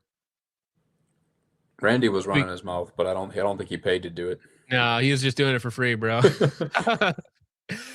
Straight up hater for free. Chips Dubbo says, "Can we get some trench slander tonight?" Well, you got it. You got it anyways. I was the trench defender tonight. Okay, here we go. Randy reviews it for 5. He did pay. All right, for 5 says, "Rad's Arms tells lies about me. I haven't simped for IV8888 since the Berry days." I know what I saw. Wait, so what did you see? You saw him saying like, "Oh, sorry you're going through that, bro." Yeah, there's a slim chance I'm getting old, and it was just an icon that looked like his, but I was pretty sure that was it because I commented on the stream when you brought it up about at some point. I think in one of your chats, I didn't pay. I just commented about him stop simping, but I even told him there's a slim chance like that maybe I got it wrong, but I'm sticking to it. Here we go. Tuss the Third says Rad's Arms missed his calling as an extra in Goodwill Hunting or The Town. Cheers, boys. Yeah, you would fit right in on set. Thank you, Tusk. Appreciate that. Do you like The Town? Yeah, I love that movie. Yeah. You didn't. If you look at my video that I just did, Yeah. If Well, you look at the that's right. top Yeah, of no, my shirt, your it's the nun. PFP on Instagram is you like photoshopped into the town, isn't it? Yeah, one of them was. Yeah. Yeah. Yep. And then that video I just did, you can see the top of the nun in my shirt. Oh, okay. Oh, so I AI'd that, which is funny for the thumbnail, Rads. And Yeah. so this is what Grok thought that was. Grok thought because I asked AI to zoom out, and so that I had more to work with. So that's what I had. So it took. What did it take? It took this. Yeah, and then turned it into this when I asked it to zoom out, which is very funny. It got the top pretty accurate, but there's not a. I should sell that shirt. I should make those shirts and sell it. Yeah, right. All right. Well, we're going to move on. Actually, I'm going to get to the rest of you guys' support because it's been over an hour. And then we're going to be talking about the new Taurus RPC, which is going to be fun. And then we have the worst device. Okay, I got to ask you, Rads, while you're here. Did you see this today? Did you watch Ben Stager's video about I have not. Okay, well, after you get off, you should watch this because it is a electroshock recoil-inducing system that you will hook up to yourself to induce recoil during dry fire, but it's literally just shocking your muscles. Can you hook it up to your taint? Well, so the joke was, that they're going to hook it up to their cock after they're done demoing the recoil. See, there's a lot of uses. It's multi-application, okay? So there's many different places you can use this device that they're about to hook up to themselves. But all right, Rads, where can people find you? What do you want to shout out? Subscribe to my YouTube. My Instagram's always good, but just my name on YouTube. I'm trying to grow on there. So I'm dropping the Rad's Arms YouTube link into Rumble and into the YouTube chat. Click on it, subscribe, watch his latest video, and call him gay or something like that. I don't know. Yeah, that's fine. Yeah. Okay, perfect. Yeah, feed the algorithm with slurs. All right, man. All right. Later. Have a good night, sir. All righty, gents. We'll get to your guys' support, and then we're going to be talking Taurus. So exciting. Which one of you is really excited for Taurus to come out with a PCC that might be the best one on the market? Yippee. To be determined. I do like that for the Taurus promotional video, they put on a Strike Industries King comp, I want to say. So it kind of the Strike brace as well. Yeah, probably. Yeah, it comes with a bunch of Strike stuff. Strike has been packaging their stuff with Taurus and with a few other companies, which is obnoxious. Thank you, Rads, though. Go subscribe to his channel. Go check him out. Appreciate him giving his time to us. Yeah, no, his video is sitting at like 10K views right now, which is good. He gained 500 subs in the last couple days. So he'll be big someday. That young man in the YouTube game, he'll be big someday. Just you wait. All right. Amorite Boy for 2 says late and gayer than predestination, James. Damn, is it really going to be a predestination argument in the chat for the last 2 hours? And I do like how we're talking about, hey, you should watch how much money you give to these gun tubers and how when they beg, it's a bad sign. And here I am reading off super chats for copious amounts of money. Heathen from Texas for 10 says, I am legitimately excited for the SP7 now. My loadout in games like Ghost Recon Breakpoint has always been an M110 or a TAC 50 with the MP7, and now I can make it real. The LARP is going to go so hard, and, well, Heathen from Texas, stop super chatting, okay? You got money to save. You need 2,500 big bones, okay? Thank you, Heathen. Or maybe little bones. You never know. Sea Runner for 2 says, Juan is late and somehow I'm still gay. Well, Sea Runner, that was because of the interactions you and your uncle had, and you blocked them out of your memory. Sorry to break that to you, bud. Thank you, Juan. Actually, it's ironically that it's Juan because there is that really terrible tendency within the Hispanic community. Ronnie D. Zangaleski for $20 says, prayer that my court date goes well tomorrow. Christ is king. Oh, well, I hope it goes very well for you. I hope it's not divorce or something more serious, but yeah, prayers for your court date, bro. And I hope that things go swimmingly and you get the proper outcome. But I think it would help if you just walked up to the judge and hit him with one of these.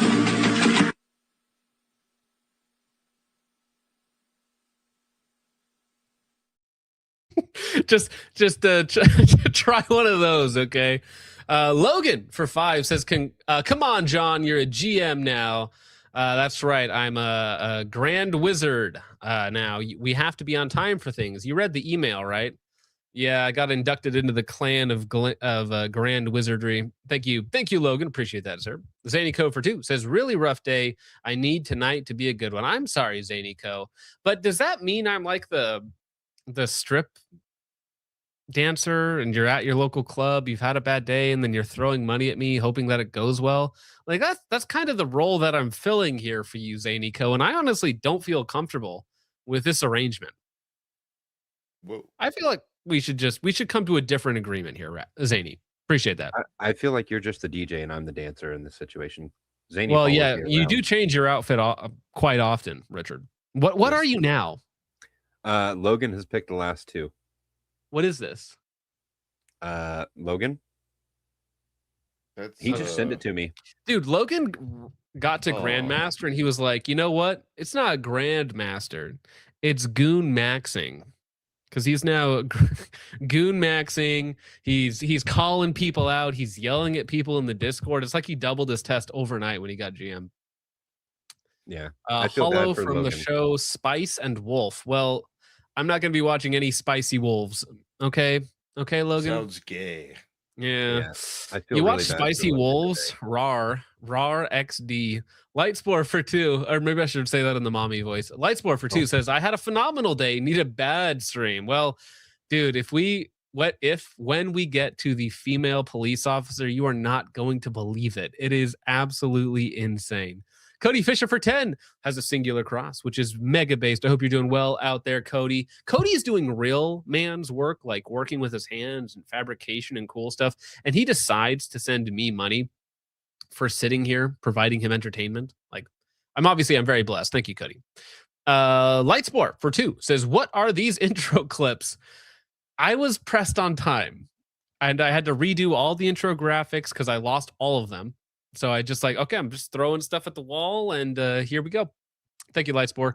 Glock Shuta, member for 1 month, says, how do I get back in the Discord? Send me a DM somewhere, and I will get you back in the Discord. Lightspore for 2 says, yay, less annoying Bucky's here. How does it make you feel? Listen, Dank is a top 15 co-host contributor. Top 15 up there with the likes of. Hey, Lightsport, you're not a contributor. How about that, bud? Thank you, Lightsport. Appreciate that. Polly B for 5 says, Navy being constitutional F-ups. To quote my good friend, you can hide a lot of nons below decks. Yeah, I would not want to be trapped in a ship with so many seamen. Not my jam. Amorite Boy for 2 says, need sailors for the Marines, not gay if underway. Well, right. I mean, the Navy's best job is to transport a Marine onto site. But of course, thank you, Amorite Boy. Heath from Texas for 5 says, well, the Navy does drift the aircraft carriers. I don't remember why, but they do it to test something. It's got to be like structural integrity, or to make sure that in an emergency, whatever that might be, that the system actually works. Because, I mean, an anchor is designed to stop you. So yeah, better make sure it doesn't rip the ship in half. Yeah. Although I feel like if you did that with a 1940s battleship, it probably would just rip in half. Have you ever seen what happens when a ship doesn't stop when pulling into port? Oh, well, it doesn't stop. It keeps going. Probably 6 million pounds just it just goes everywhere, bro. Can't be that care many about the water. pounds. Maybe that's too big. Zanico, there's not even that many pounds in the ocean right now. Zanico for 2 says, internet is lagging. Don't send me an invite tonight. Okay, Zanico, I got you. I will not send you an invite tonight. Central Sands Events for 2 says, for the college debt. Well, see, I didn't ask for it, though. Now you guys just making me feel bad. Like popping a quarter to the guy out to Squidward as he has his little mug in the cardboard box. Please, sir. Polly B for 10 says, I lived COVID on debt after my active duty Army career, sold off my mid-career crisis 2014 Camaro SS, cammed short stroke 476 at the wheels, horsepower to pay off credit card debt, many such cases. Well, that's actually more responsible because R.I.P. You had Camaro. a couple of money sinks, one a Camaro, the other a credit card, and you take one to pay off the other, right? That actually makes sense. That actually makes sense. So, but I do miss having fun cars, you know? Oh, well. Thank Any you, car Paulie could B. be I a appreciate fun it. car if you don't care about it. Well, and then when I have a fun car, it's like I never actually drive it fun. So it's like, it's just a money sink. Amorai Boy for 5 says the system does screw men. I agree. However, that does not disqualify the actions a man may have taken and things or people he may have done. Yes, things or people he may have done. That is a good way of putting it, Amorai Boy. Things or people. Ship double for 5. Thank you very much, sir. Says total shill death. Thank you very much. I appreciate that. I love the nostalgia I get every time I see your PFP as well. Sticks Life for 5 says, thank you for not being a shill so we can trust your reviews when I do them. Thanks for what you do. Only channel I've ever paid for membership. Keep it up. God bless. Well, God bless you, Sticks. I appreciate it. Thank you very much. It means a lot. It's a lot of responsibility on my shoulders to not be a degenerate shill. So, I mean, it's really easy. I just have to not sleep around and I have to not lie. That's so hard. If I just don't do those two things, I won't end up on somebody else's drama stream, okay? That's it. I just got to not do those two things. Sheep Herder for 2 says, covering Tactical's mouth is something we encourage. Oh, that's funny. Yeah, who wins in a sheet metal eating competition? The dentist. Tactical Toolbox or Jackie Kennedy? Mm. I'm just saying. Think about it. Logan for 2 says, hey, Richard, how about make Fenris your PFP? That does not look like Fenris. Fenris is a Norse wolf. I had this earlier. That does not look like Fenris. That looks like... I don't know what that looks like. I'm not going to go there, actually, for fear of saying something untoward. Logan, go back to the goon realm. Yeah, well, as in GM for me means Grandmaster. GM for him means Goon Maxer. Art Vandalay for 2 says, breaking people bad with money are bad with money. Well, yes, many such cases. Okay, Art Vandalay. JD Hammer's famous ribs for 2 says, I sell ribs. Thank you, JD. Jeffrey Dahmer's famous ribs. Always in short supply. Lost Arrow for 5 says, Bazinga. All right, cultural reference. The Range, W1U for 10 says, I'm filthy rich. Take my money. My net worth is $687.51. Well, now it's $677. Cheers, John. You've just allocated 1%, or not 1%, like 1.3% of your net worth to this channel. Get wrecked, foo. Thank you, Range. Chips Double for 5 says, I'm doing my part to raise John's tax bracket. Are you doing yours? You guys are literally raising my tax bracket. At 30 years old is the first time I will ever actually have to pay taxes. I tried my best, okay? I claimed everything. I still couldn't get it down to 0. Milspec Max for 2 says, I'm doing my part. Thank you, Milspec. Jury Seller for 20 says, screw you, John. Here you go. Throwing money at me. You guys, I appreciate that, Jury Seller. Sorry, thank you. I don't speak monkey. Banana. Thank you very much, Jury Seller. Thought he was going to say something else. What? Dude, yeah. I instead of banana, I just bleep it out so you can't tell what he says. Liberty lives in 1776 for 5 says, here's to being financially irresponsible. Well, hey, Liberty is a little irresponsible sometimes when you think about it. So thank you. Caveman 1776 for 10 says, big toe money. Well, you get 5 seconds of big toe money for that, bruh. I'm glad I know on Rumble. I'm getting to you. I will give you the full song, but here we go. A little teaser. Okay. This is a song of the summer shit. You know it's funny. Walk on stage with no shoes on. All I need is. I just want to point out to everybody who can't see, John dances every single time. Every time it's on, dude. I get it on. Sam Toaster for 5 says, for the finance stream, please dress like the banker from Mrs. Poppins that's trying to steal the kids' tuppence. Glasses halfway down your nose, please. Maybe for the financial transparency stream, Rabbi Peely needs to make a reappearance. I think it has to happen. Do it. Thank you, Sam Please. Toaster, with a prosthetic nose or something. Absolute Moonman for 5 says clickbait. If you have ever been baited by someone with a lisp, you might be gay. Well, maybe the lisp in and of itself is rage bait. You know, just listening to it is like, kill me now. Chips Double for 10 says, you make financial decision based on what your favorite shilltuber tells you. I make decision based on what the current Tarkov meta is. We are not the same.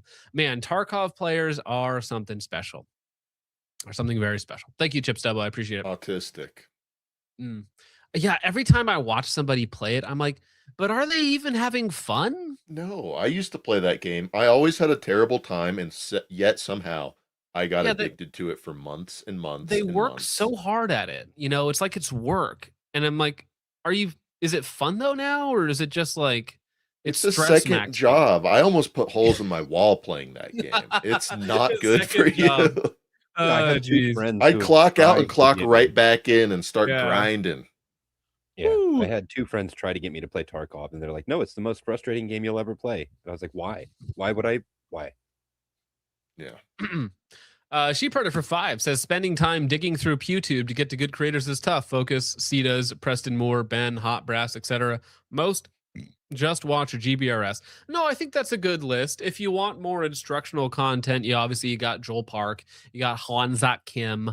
I like Lemon Grenade. I like Rads. There's a few others out there that are good that are slipping my mind. So I apologize for not shouting you out in this. But there are good channels out there that put out good, entertaining, informative content. But it also depends on what you're into. X-Ring is good most of the time. Thank you, Sheepherder. Emery Boy for 2 says, not many nut and fancies out there. A real OG. He is a real OG. Man, I still want to get him on. It would be a good talk. Moonman for 10 says, Richard, spin the wheel and let Logan pick your PFP today. F you, chud. Hey, we're all chuds here, dude. This is the one Logan picked. Okay, so that's the second one that Logan picked. That's not... The other one was a wolf. Like the Umas are horses. Oh yeah, that looks like a fox. Sure. Chud for 2 says, or hear me out, we can just flog in Grape Trench. Chud's going a little hard in the paint there. He wants to go hard in something else too. Jeez. Chips for 2 says hashtag Grape Trench. This is a weird hashtag to get on board. Dick's Cheney's Heart for 2 says, congrats on the GM title. Time for Pranka and Hop Part 2. Dude, thank you very much. I need to reach out to him because you got the pedigree now, man. Well, it's more funny than that though, because he's only an M in carry optics and I'm a GM in carry optics. So there's like another level there where a year ago he was complaining that none of us could shoot and we weren't good enough to, to have the conversation. And here I stand now. Again, not that this matters, okay? The rank doesn't matter because Matt Pranka is still a better shooter than me, but it's just ironically funny, right? I just find this funny. That's all. Thank you, Dick. Appreciate it. Logan sucks at shooting for 5 says that Fenris from chillin' in another world with level 2 super cheat powers.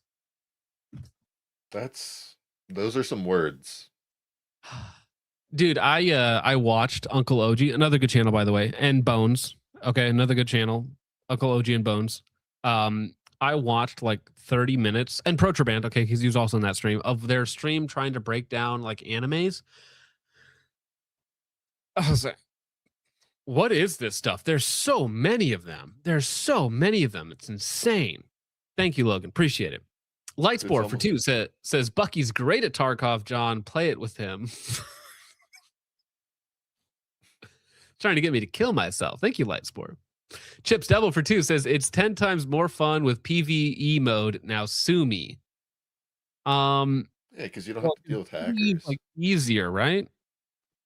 Well, PvE Tarkov, from what I remember, again, I haven't played Tarkov in a very long time. It's just playing the game, but you don't have to deal with hackers in every single lobby, and that's the only reason why the game started sucking so bad. Even more so than it usually did. Starfish Prime, what the heck is BG3? Is it if it's a degenerate Anime goomer, game. if it's I a degenerate bet. goomer, if it's a degenerate gooner game, no. But since I'm hard up on cash and I need to pay off my tax attorneys, yes. If somebody pays me $100, I'll play BG3. Which now that I've said it is a bad idea. 12 Spies. I like Caleb. I've met Caleb. I think I upset him. I think I made him mad. For obvious reasons. But his content is like the best looking content out there. It's a little too highly edited for me. Like it's actually hard to watch. But it's the best looking content out there. But I think I made him mad. Oh well. Such is life. Chips double for 2. Oh, thank you very much. Lon Richie says, Trench lick nads, prove me wrong. I do not know how to prove you right or wrong, so I'm not even gonna try. Cody Fisher for 5 says, for Dank's juice box background based man, I can't look at the screen with a straight face. It's just what? It's just a juice box. What are you looking at the screen with a gay face, Cody? What are you, a fag? But surfers and gays 3. Oh, all right. Whoa, not playing that. Damn. Jarrett says the first stream I ever watched live was the Horse Girl Racing one. That's amazing, dude. Okay, what's actually funny is I never played that game again, ever. And it got cleared off of my hard drive completely with the whole factory reset, reinstalling Windows. All right. On Ko-Fi, Ray Polocost for 3 says, what's up, good neighbors? Not much. Rob for 10 says, I listen and don't watch too much. Is Dank Dankerton chud maxing, or has he always been this way?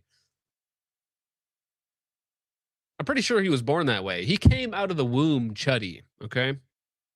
All right. Slutty retard Gorilla Nicker for $33. I think it's retarded and gay. Yeah. Damn. For $33 on Ko-Fi says, good evening, John, longtime replay listener with a long overdue chat. Well, listen, like quite honestly, everybody that watches lurkers never even comments. Like half of the people watching right now have never commented, have never chatted.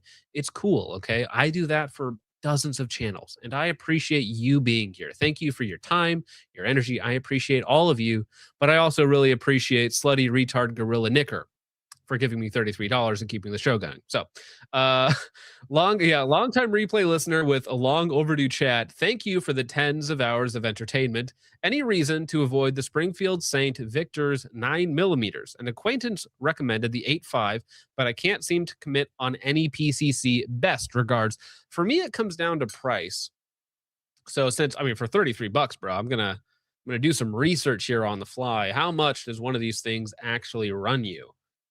Let's see. A Saint. Now, I do notice that they are Colt magazine, which looks cool. It's hard to get Colt mags that work well. You need to get the factory ones. You can't get the ASCs. You can't get the Pro. You can't get any of the knockoff mags. You have to get the actual originals to get them to work. They look cool. But honestly, if it's just another PCC for $1,000, like I'd rather get a Strybog SP9A3, whether it's Glock mags, whether it's Scorpion mags, whether it's Strybog mags, either one. If we're spending $1,000, I'd rather get that, or honestly, maybe wait to see how the reviews are on the new Taurus, because the Taurus is only $800 and it's radial delayed or roller delayed. Sorry. There's probably a few other options out there for roughly the $1,000 price tag that are pretty good. So that would be my recommendation for that. I mean, the one that I'm using is a direct blowback gun with the Maxim RDB system, and that runs. It runs really well. It's super soft. It shoots like a roller delayed gun. It's nice. So, I mean, you could build a really cheap one like I did. Like I spent like $300 on a PCC and threw in a $200 recoil system, and it kind of fixed it. So, Josh Howard for 5 says, I hate gun tubers or gun tubbers. I appreciate that. I agree. I hate all gun tubers. Total gun tuber death. Chips Dubbo says, Trench Grenade, the same retard leading the gun tube fag apocalypse, is clickbaiting again. He be known to do it from time to time. Crack MTV has rated the stream on Rumble. Appreciate that. Mr. Noom for 2 says, bad Logan. Stay away from the furry anime goon. Yeah, Logan has embraced the goon maxing title. And then over on Rumble for $20. Mr. Noom says, we like them toes, John. I get a lot from that, and so does chat. Right, guys? Right, guys. Well, whether you like it or not, here's Big Toe Money. This is a song of the summer shit. You know it's funny. Walk on stage with no shoes on. All I need is feet, boy, I'm too gone. Hey, take money, big toe money. This is a song of the summer shit. You know it's funny. Walk on stage with no shoes on. All I need is feet, boy, I'm too gone. My feet feel good, your feet where they should. Y'all just sitting in the grass with a cigarette. Take money, big toe money, that's a bigger check. Walking in, everybody. Heck yeah. Wonderful. All right. Rubicant, I got to get to these before we move on. Stop super chatting for the next hour, please. No more super chats, okay? This is literally me right now. Or maybe that's my tax attorney. He's like, stop it, John. You don't understand. Super chats are terrible. You can't get them, okay? You're going to owe so much money at the end of the year. But BG3 equals Baldur's Gate 3. Oh, is that the one where you have intercourse with a bear? That's what I was about to say. That's the only thing I know about that game is... Well, it's an RPG, right? I've never played any of the Baldur's Gate, so it's like a turn-based RPG where there's companions that you can do things with. One of them happens to be able to transform into a bear. Is this one of those like Reddit Marvel watching people games? I mean, I like turn-based RPGs, like the old KOTORs. Like, they were great. No, I'm more so saying, is this like a game made for the average Redditor? The bear is actually a dude. That doesn't make it better. Oh, it's a gay bear? What? Oh, yeah. Actually, the bear's a dude. Oh, sorry, Lightspore. I missed Lightspores. Lightspore for 3 on Ko-Fi says, random core memory, 2019, 30th AG reception for basic, waiting for pickup, and for some reason, we watched Battleship. When the army vet beat the alien with his leg, the entire auditorium of privates started screaming Moto shit. Dude, that's funny. That's funny. But Rubicant for 20. So Baldur's Gate 3, maybe. Saw your Swamp Fox 1-4 review. Yep. Thoughts on their other optics. So their Arrowhead lineup of optics is okay. I haven't tried their Warhorse. The Tomahawk 2 is pretty good if you can get it for like $200 because I paid like $200 for mine. So it's like, you know, it's cheap. It does what it's supposed to do. I'm going to be running it in a rifle competition this weekend on Saturday morning, hopefully, on the Mod 1A. And I think it'll do fine for like small targets up to like 200 yards. I like their Tri-Hawk. It's way too big, though. It's like 17 ounces, but I love the field of view. So I love looking through the Tri-Hawk. I don't like mounting it on anything. Their Raider 1X Prism is pretty good. It's fine. It's pretty good. The 5X Prism is also super heavy, and it doesn't have a top dot mounting position. It does have a huge field of view, but it's like 26, 27 ounces for a Prism. What other optics do they have? I have not tried any of their red dots. So on their red dots, I am a total unknown. But thank you, Rubicant. I really appreciate that. Thank you, sir. Compulsive Gunfire for 2. Also another YouTube channel you should subscribe to. And Redoubt, of course, but that's different. But yeah, Compulsive Gunfire for 2 says, tell your tax forms they have no authority over you. That's right. I do not recognize... I'm a Protestant from the United States government. I do not recognize the authority of the IRS. Actually, this is a funny example. It's like, I don't know. Do you believe that the IRS is infallible just because they say they're infallible? It's like, well, whether you think they do or not, they're going to kill you now. So maybe this is like the Protestant Revolution of the 1500s. Thank you, Compulsive Gunfire. Moonman for 2 says, where is that cheapo red dot? Every time you're in here, I'm like, shoot, I haven't finished that yet. It's fine. Moonman, relax. It'll be there. Relax. Thank you, Moonman. He's going to come to my house and kill me. Zanico for 2 says, Dad, can Richard stay the night after range day? It's not that he can't stay, but it's just the smell. So if you guys stay in the guest room, it'll be okay. It'll be okay. Yeah, just pray the taxes away. I hope we cover that tomorrow because that woman is insane. Axefire for 2 says, no, you. All right, fair enough. Thank you, Axefire. I will. Clay Cable for 10, says, thanks for all the live streams. I drive 3 to 5 hours a day, and this helps pass the time while driving from plant to plant. Well, listen, when I drove for Amazon, Which again, like if I lose YouTube tomorrow, I'm just going to go back to being a driver. I'm going to be a forklift operator. I'm going to go back into sales. Like I'm just going to go back to being a normal person. I'm not going to cry about it. Yeah, but listen, I listen to a ton of people driving, so I really appreciate that, man. You're out there doing real hard work, okay? But I am glad to provide some entertainment, some content, maybe some useful information here and there. Thank you very much, Clay Cable. I appreciate it. Thank you. All right. Let's see. Finally, we are caught up. Nobody else donate. Nobody else talk. We are going to talk about the Taurus RPC, which is their new PCC, because Taurus, well known for quality, being involved in Brazilian police shootouts. Well, yeah, I was gonna say it's got to be well known for 22 FRT. I think that's actually their most famous product. That's not theirs. A drive.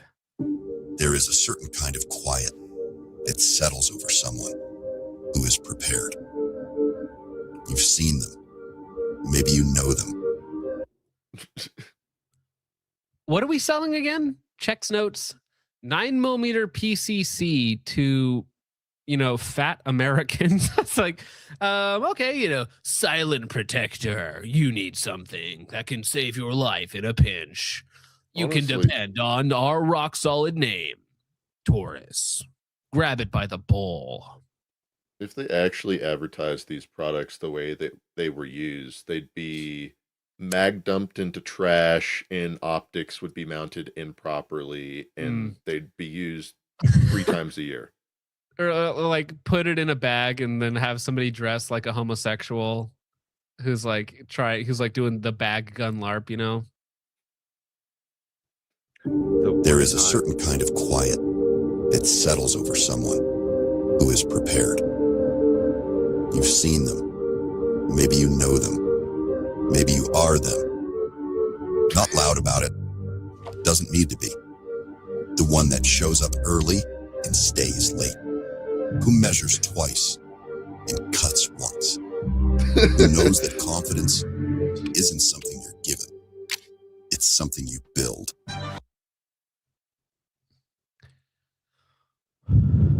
Is he trying to advertise to construction workers? Measure twice, cut once. El Jefe Oh, yeah. construction crew. Yeah. The framers are going to love this one. For your average construction worker because it's cheap. Yeah, it's like, bro, you're Taurus. Like, relax, man. You're Taurus. You're making a 9mm PCC. The only whoa, what? Sorry, I just what film am I watching? My bad. Skipped around too much. There are people in their lives worth being ready for. And they take that seriously. Shoot her! She's got a gun. Be ready for her. Shoot her. Void.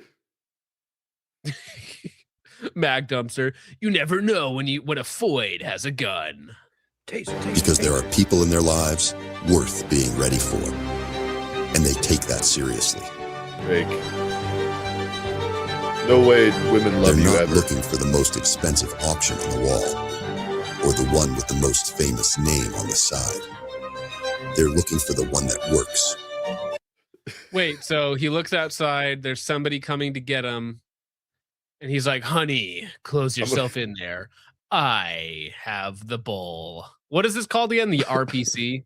I'm going to sweep the house real quick, honey. This is fantastic. Every time. Without apology.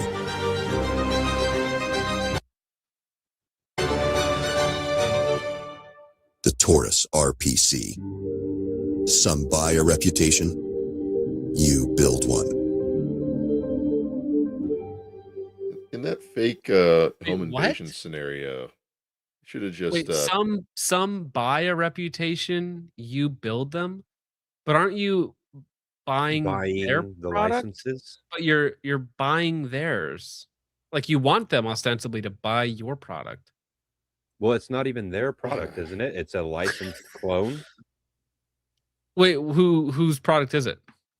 Isn't this a licensed copy of the Kuna? Is it? Is it a Kuna? So from my understanding, the Brazilian police got decided to go for the Kuna as a PCC, and Brazil got the license to make them. So now Taurus. Oh wait, so it is actually just a Brazilian Kuna? I believe that's what it is. I'll have to look into it because it's the same roller delay system. Like, I think it's just a repackaged Kuna. That's funny.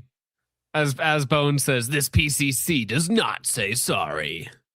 This PC stands for the national anthem. Salutes. This PCC will tuck your wife in bed for you because you're too scared of the dark. This PCC goes to garage sales and buys vintage gas cans to use as decor. This PCC is rugged. Made for the favelas. This doesn't look like a Kuna, though. Am I crazy? Made by brown people to shoot brown people. The Brown Person Eliminator. The BPE. Okay, well, let's see. Taurus USA announces the launch of the Taurus RPC, the company's first entry into a dedicated 9mm PDW category. Built to NATO standards, the RPC delivers a reliable, adaptable platform in a compact form. Buzzwords. The RPC... NATO standards. Wait, what does the RPC mean? Have we determined what RPC means? Roller pistol caliber carbine? Roller pistol carbine?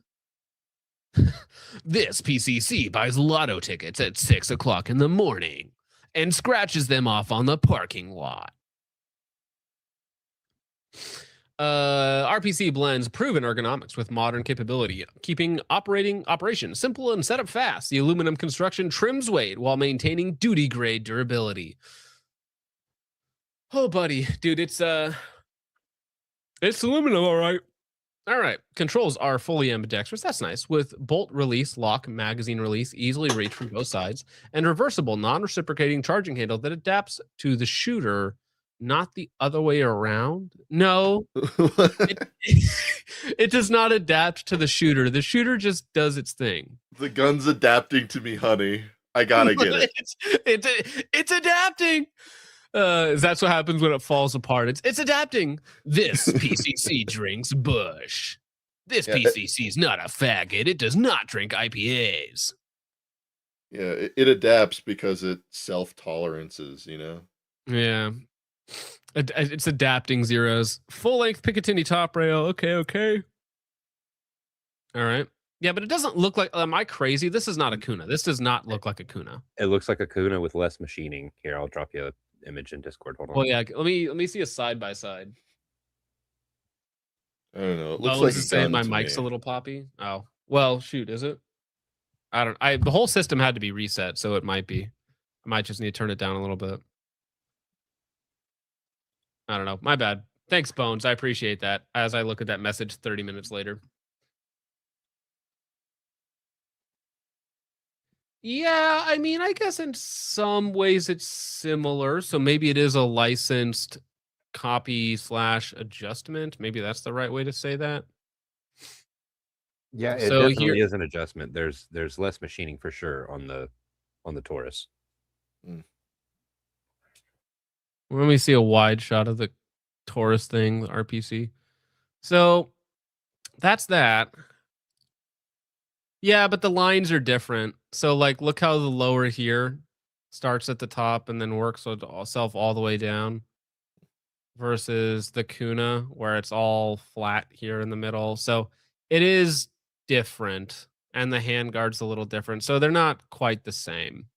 It does look similar, but it's not quite the same. Okay, so let's see. Do we have an exploded view with the bolt and stuff? I mean, I'm curious what the internals are. I have not. If it does exist, I have not seen one. I haven't seen one either. So let's see. So MSRP is $940. I was seeing them on sale for $800, which is really cheap. I mean, for a roller delayed PCC from the factory, that's pretty cheap. Now, what is the standard magazine? Does it say? I need to know, because if it is a proprietary mag, that is pretty stupid. But if they're not horribly expensive, then it's okay. But if you're going to do something like that, like make it Scorpion mags or make it Glock mags. Like, the only good part about the Scorpion is the magazine. So I will allow Scorpion mags. but it's got to be Scorpion for good mags, or just go Glock. And the Scorpion mags are cheap too. Yes, they can be cheap, yeah. But why doesn't it tell me 32 round magazines? It has to be Scorpion. I would probably. So it's full ambi, and it has slide stops on both sides, or bolt catches on both sides. AR compatible grip. All right. Troy's saying it's a $35 proprietary mag. Well, I mean, come on, man. I don't know. I feel like I should just make something up and stick with it. Shoot. 9mm platform with 32 round capacity. That's a little too vague for me. What? The RPC feeds from 32 round 9mm magazines, offering strong capacity on a compact maneuverable platform. Yeah, what mags? It's strong and compact. It feeds from 32 round 9mm magazines. Yeah, which ones? What pattern? Please? There's 32 bullets. Hello? I mean, because they're vaguely scorpion shaped. If not scorpion mags, why scorpion shaped? So these have the mag catch on the side, and the scorpion mags, I believe, have it on the back. Right? Yeah. Huh. Well, let's magazines aside for a second, shall we? Okay. $800. It's not terrible. It is compact. It is small. It's roller delayed.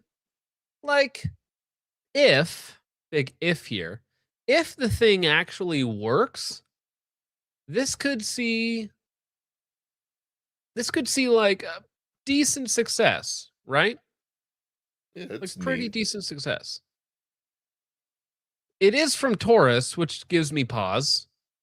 And it's also funny that the Taurus GX4 PCC kit, the chassis with the pick rail on the back with the Strike Industries brace, is basically the same cost, which is actually a little bit cheaper. They're like 600 or something like that. This is about 800. I mean, Reformed Renegade says it's MP5 roller delay though, which is a plus. Yeah, but what's the magazines? And again, if it works, if it's light recoiling, if it's compact, if it's cheap, all it really has to do is work. And if it does work, if it's reliable, if the magazines are affordable and you can actually acquire them, like this could actually work for a few people out there. Some people will like it. I don't know. I've never bought a Taurus personally. I've always assumed you had to have a 650 credit score or lower. Thickok45 says, don't forget, this is Taurus's second PCC. Well, that's if you count the GX4 Storm chassis thing as a PCC, which I guess you can. Mags are $32 a piece. That's fine, but what are they? Are they Taurus proprietary mags? I believe they are, yeah. If that is true, that's kind of a deal killer, because I'd really like to not invest. Like, if I'm going to seriously buy one of these, I'm probably picking up 8 additional mags. And I'd really like to, if it is. That blows donkey dicks. Yeah. Okay, but to be fair, I like the price tag, sub $800 roughly. That's launch price too. You could see it go under that, like 650 is possible on sale. So 800 launch price, could go a little bit less. Roller delayed, that's nice. AR-esque ergonomics, that's good. Ambidextrous controls, okay, that's fine. 4.5-inch barrel, yeah, for a PDW, it's like, okay, whatever. The trigger is allegedly pretty good, which again, it's like, I don't really care that much. I care a little bit, not that much. Full on pick rail. It is monolithic on top, except for the very end. So theoretically, this thing should hold 0 with lasers, right? And the barrel's fixed. So better than the TP9 already. Yeah. Well, this is not for a BCM competitor. This is somebody who wants a 12-inch long bag gun. That is what this is. This is MP5K territory of firearm for 1/4 the cost, basically. listen, PCCs as a serious concept, as a self-defense concept, that's a whole other, ball of wax. That is something else entirely. Okay. That's a hour-long brass backs diatribe. Okay. That's a philosophy of use video by Nut and Fancy from 2016. Okay. For me, I mean, like the Bones says that's worth it. Okay. All right. Whatever, man. PCC's Maybe top for guy you says it's plebs out worth there, but it. listen, Yeah. listen. Makes My sense. Shadow 2, me with my Shadow 2 is better than you with this PCC. All right. All right. That's all I'm saying, dog. But I mean, yeah, it's a 4.5-inch 9mm. It's like no matter how much you spend on 9mm, it's still doing 9mm things. Right. So if you say, oh, well, a Mark 18, it's like, well, yeah, of course. But a Mark 18 is a complete, like, that's the exact other direction of a sub gun that like fits into a tiny bag, because this would fit into a pretty small bag. Like this one you could carry in a briefcase to work. A Mark 18 is a little bit different, right? I love the Mark 18 and I think it's way more usable as a general purpose firearm than something like this. But this is for like niche concealed carry bag gun, low vis, low probability of contact. I'm trying to think of all the terms that Nut and Fancy would use. This is a totally different concept. Or more realistically, this is just a fun gun that you take to the range because it doesn't have much recoil. That's what I see it as. Yeah. That's the only thing I would be buying it for. And honestly, I wouldn't even be interested in it with the short barrel. If it's not 6 inches or longer, that small, I'm risking burning my fingers if I put a suppressor on it because I'm retarded. I mean, 4.5. I also prefer a little bit longer because again, I'm not concealed carrying it. I'm not bagging it. So I prefer a little bit more real estate, right? Like this could be fun if you SBR it and you take it around to competitions or just for generic range use. It could be fun. I like low recoiling 9mm guns. Like if it truly is roller delayed and it feels like an MP5 to shoot, like really low recoil, they can be fun. Okay, so that's where I think this gun's true initial real purpose is to be fun to shoot. So the question there is, does the thing actually work and do the magazines work? Because that's what I don't like about it. Yeah, if it works and if it functions well, there might be a niche use for it, but more than likely it's just a fun range toy for like 99.99% of people. Do we know if the upper is the serialized portion on this or the lower? It's one of the two. Yeah, definitely. Because I mean, what are you saying? If they come out with another lower that has a different mag pattern? Yeah, take Scorpion mags and AR triggers.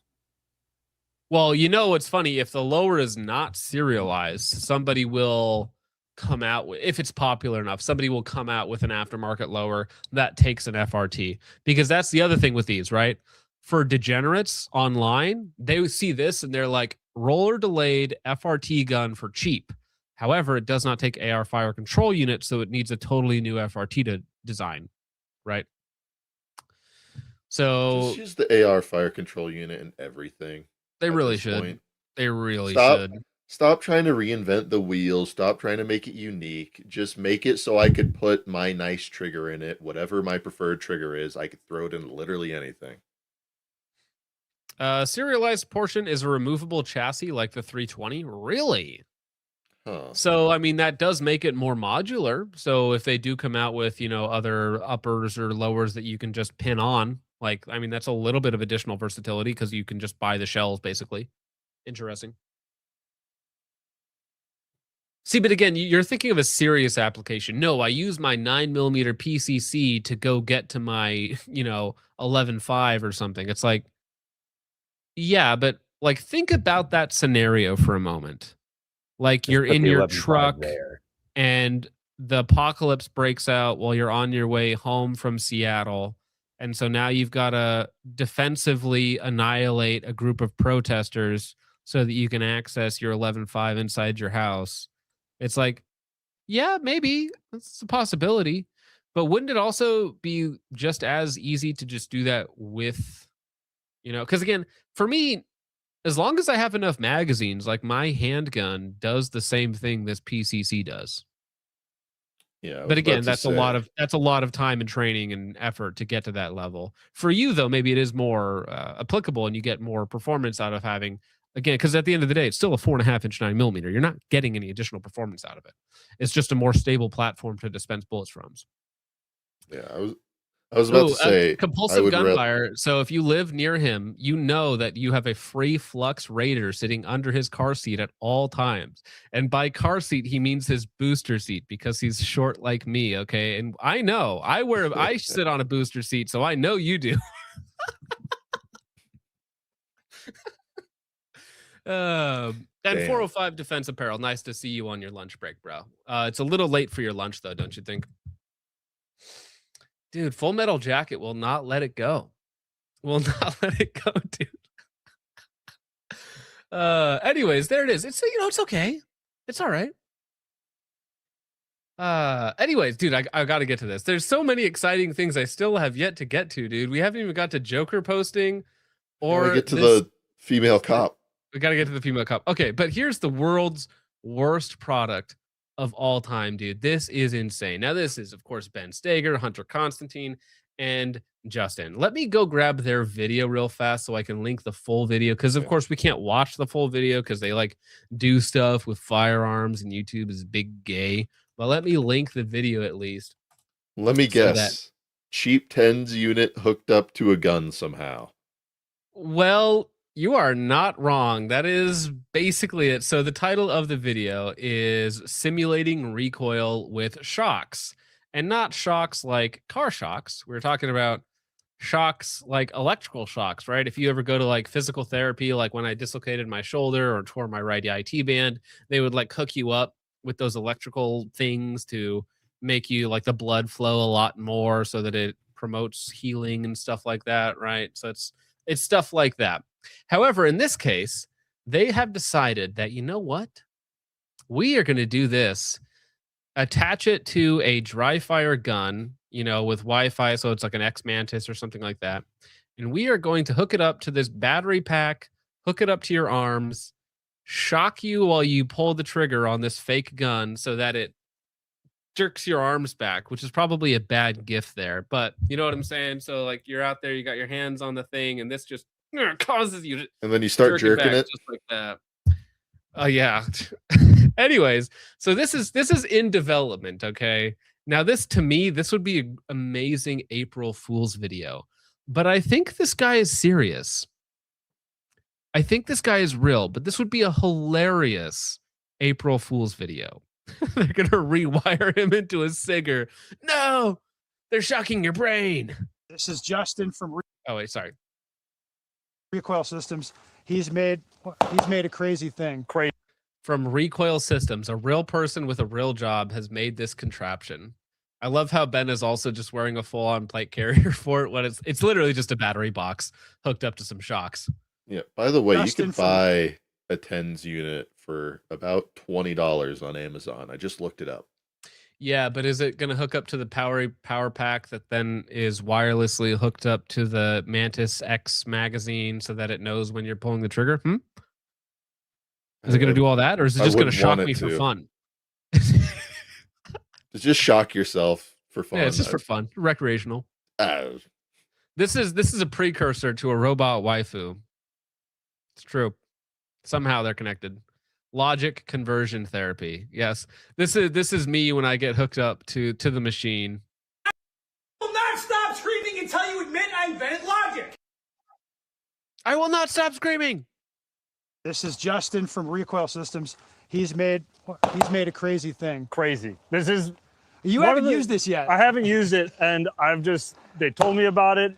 Ben's got this crazy vest on. This might be one of the coolest little trinkets when it comes to dry fire training. It might be cool. It might be horrific. I don't really know. So, we're gonna do it live. Yes, we're gonna find out. We're gonna find out live exactly what this thing's about. And this is where Justin, you got to come in and strap me up. Okay, so I did cut out the part where he shoots his regular Glock, right? And he's like, yeah, so here's what my regular Glock does, during practice, and it does the recoil thing, and you look at the spot, and then the dot comes right back. It's like, that's what you're practicing, that's what you're simulating, that's what you're trying to get good at, right? Okay, well, that's doing it live with ammunition. But you know what? Your landlord, your fellow apartmentees, they don't like it when you practice that inside your apartment. However, for the low price of $499.99, you can your fellow renters can listen to you scream from across the way as you shock yourself into oblivion to simulate live fire. Yeah, you Wrap don't 'em practice up. Strap it- me up. What's that, Richard? Don't practice it in your apartment. You practice it at the local park. Well, you still have to have like a mantis gun, like a blue gun or a red gun. So I don't know if that's gonna be cool. You're just like pointing at kids going by, like, oh, ah, ah. Bad be gif great. again. Come in and strap me up. Strap 'em up. Strap me on. Pull your sleeve up. So Justin's idea, I've never seen anything like it, and I haven't used this version yet. I used a prior version. Okay. But what his thing for a recoil trainer was that we're going to put electrical impulses into the dude. All right, so it's going to shock me when I pull the trigger. Yeah, what Not- Justin's putting on right now, these are electrical pads that are going to run electrical current. So are those just like standard medical devices that you can just pick up at your local, I don't Yes. know, RX store? It's a Yeah. basic TENS unit. It really is just a TENS unit that you're Velcroing on your arm.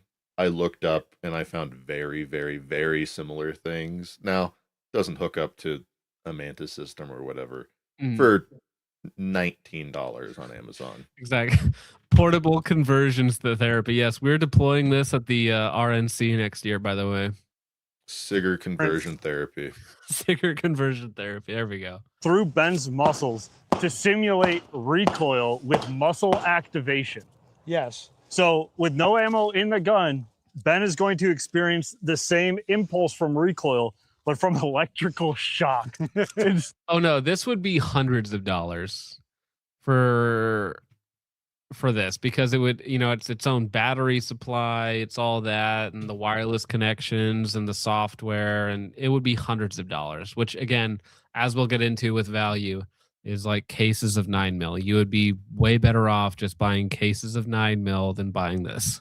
Instead of the gun itself. See it. There we go. Good.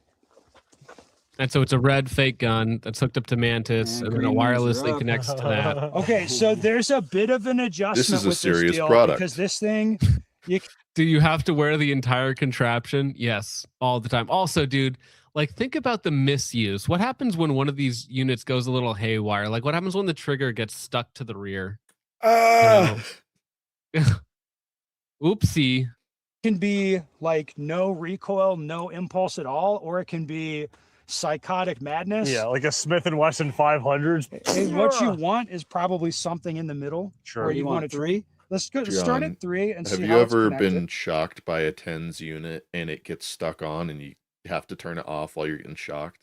I've had doctors go hard. Okay, you know what I'm saying? I've had doctors go hard with those things during physical therapy, but I've never not been able to just have it turned off. Yeah, I had to. I've had that happen before. Imagine wearing that setup to the airport. You're like unzipping the center, you're messing with dials. You're like, don't worry, guys, I've got it all handled. Wires Oh everywhere. my gosh. Batteries hanging out. Yeah. How many levels are there? There's goes up to 8. Okay, so as I'm clicking the trigger here, click, click, click, I feel a little tingle. On my right arm, I feel nothing on the left. Prototype. Okay, the quirks will be worked out before this comes to market. Worry not. Okay, so we got to turn it up a little. Turn it up. That's 4 and 4. 4 and 4, baby. Here we go.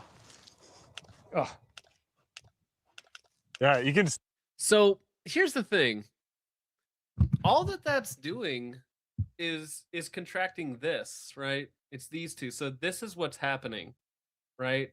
And it's like, it's not even like a natural response. It's like unforced, but it's just those things flexing. It's just this. It has nothing to do with your hands or your wrists or your grip, because your grip's not doing anything, right? It's not shocking, recoil. It's shocking your tensing muscles. up your arms. That's Yeah. all it is.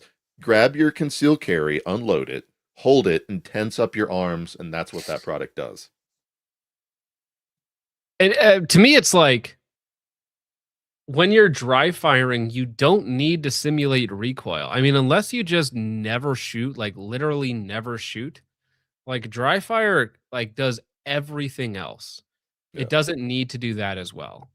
Also, if you put it on the wrong muscle, your arm might just freak out. It's like having people do this at home on themselves and experimenting with different levels of recoil. It's like but even if you could somehow match it to the amount of recoil a gun would have, it's not the same thing. Mm-hmm. It's not. Like, it doesn't mess with your grip. I mean, I would imagine also getting shocked by it, like, probably tenses up your hands, which is, again, not the exact same thing that happens when you're shooting. It's so weird. Yeah. Hey, Mom, I'm gonna go experiment on myself in my room. Yeah, Like, your mom walks no. into you, you're just hooked up, like spazzing on the floor because you couldn't turn it off. She's like, "Oh, Timmy, why are you smoking, Timmy?" See your muscles flexing too. It doesn't really matter. I'm gonna be a SEAL, Mom. So here it is. So that was level 4 before, which was like very minimum, and then they put it up to 5. Now 5 is not 8. There are still 3 more levels to go. And Ben was like, no, thank you at 5. Guns do not feel that way. Guns do not, especially normal competition, because it's ostensibly, this is for like competition shooters. Okay. This is for people who are so into dry fire that they need it to be even closer to live fire. They need it to be so like 1-to-1 that it's going to help them hit a national championship, right? This is for nerds of nerds. But the problem is it's just not that thing, right? Like, there's no way to simulate that much recoil. What's up? I think it should be for, instead of the nerds of nerds, it should be for SHOT Show at the bar.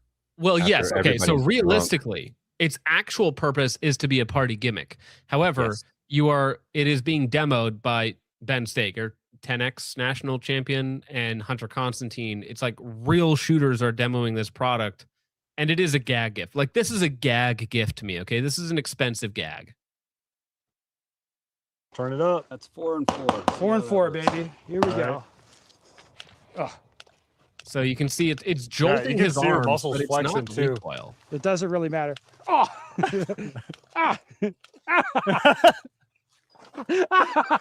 That's just at 5. Oh, there's 2 more levels.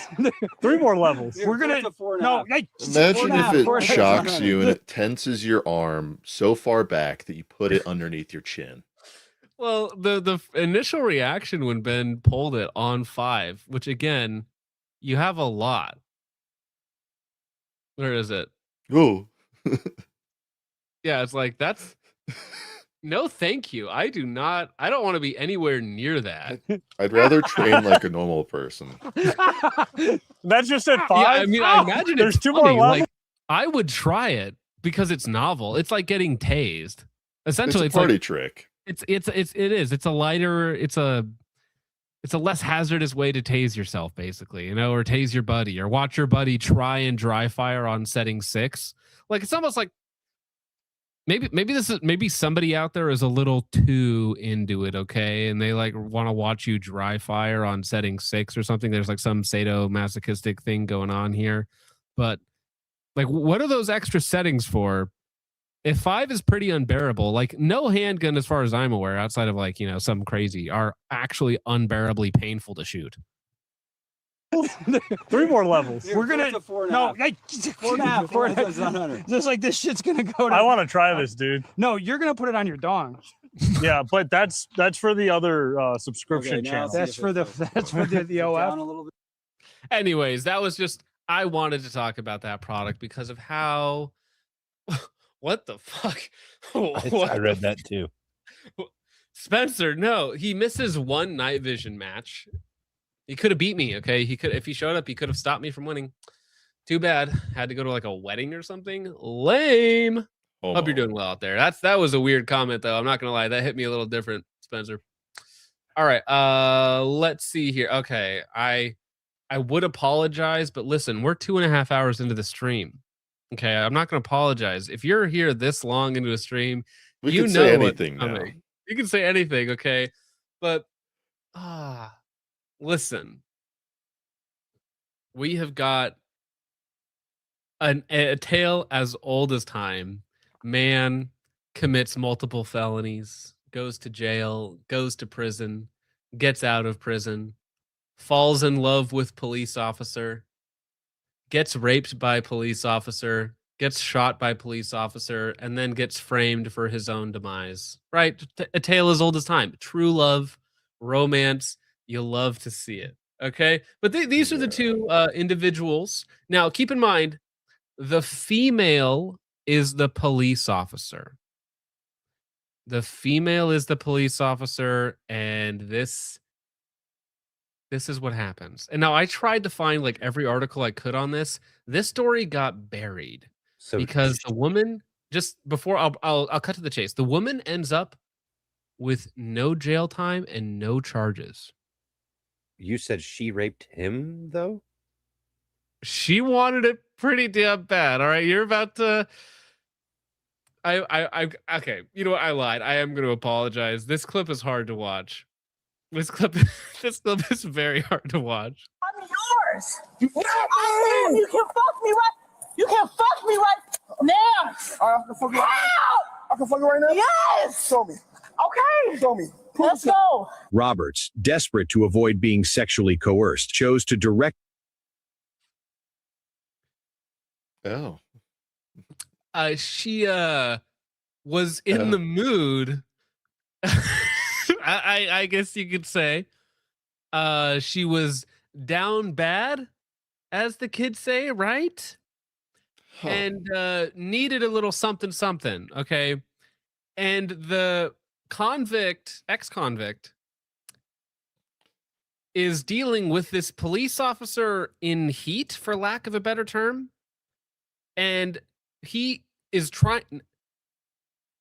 He's like being extorted into sex because her hand is on the gun the entire time while she's yelling these things at him. He is eventually going to get away and just watch the female's response.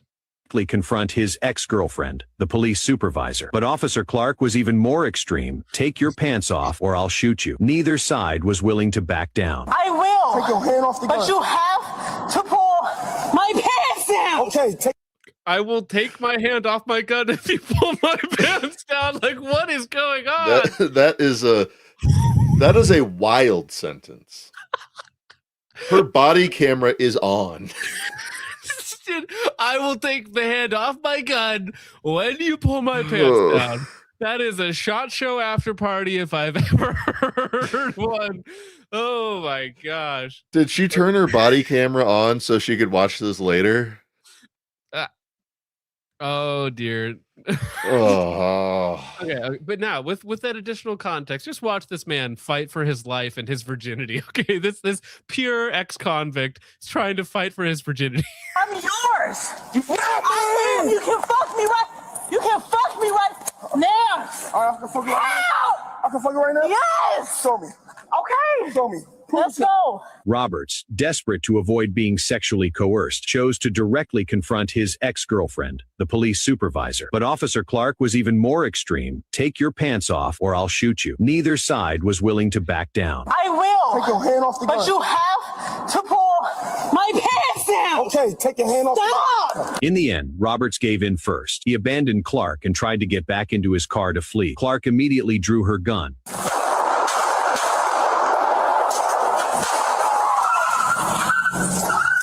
After firing 3 shots at Roberts, he managed to drive off. Clark got back into her patrol car with her weapons still in hand and continued the pursuit while requesting backup from dispatch and asking nearby units to respond. 1101. Stopping at Imagine this scenario. The man that you want, foils your advances. Hell hath no fury like a woman scorned. Am I right? And she is so scorned that she shoots the man she shoots at him 8 times. There were some reports that was okay. She hit him 3 times. She hit him twice. Fortunately, he survived, but he gets to a point where they're both down on the ground together. I don't want to know what was happening before that, where he's able to then get away, and she is so incensed that he would not dick her down that she begins shooting. Yeah, some men drown while I have thirst. Anyways, that she No. shoots him, and then she has the audacity calls it in. on duty to call it in. Hey, we gotta believe in me. Bring in the bang squad. I need them. I need that man back here now. I wasn't finished with him.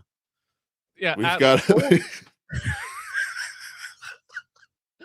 So, dude, imagine all this goes down, and she gets him in the back of her car, and it's like, Oh, it's like no. a rape cage, but for this poor guy.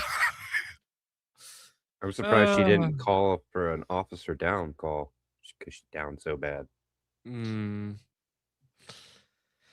He just ran into the 59 Decatur and Bell Street.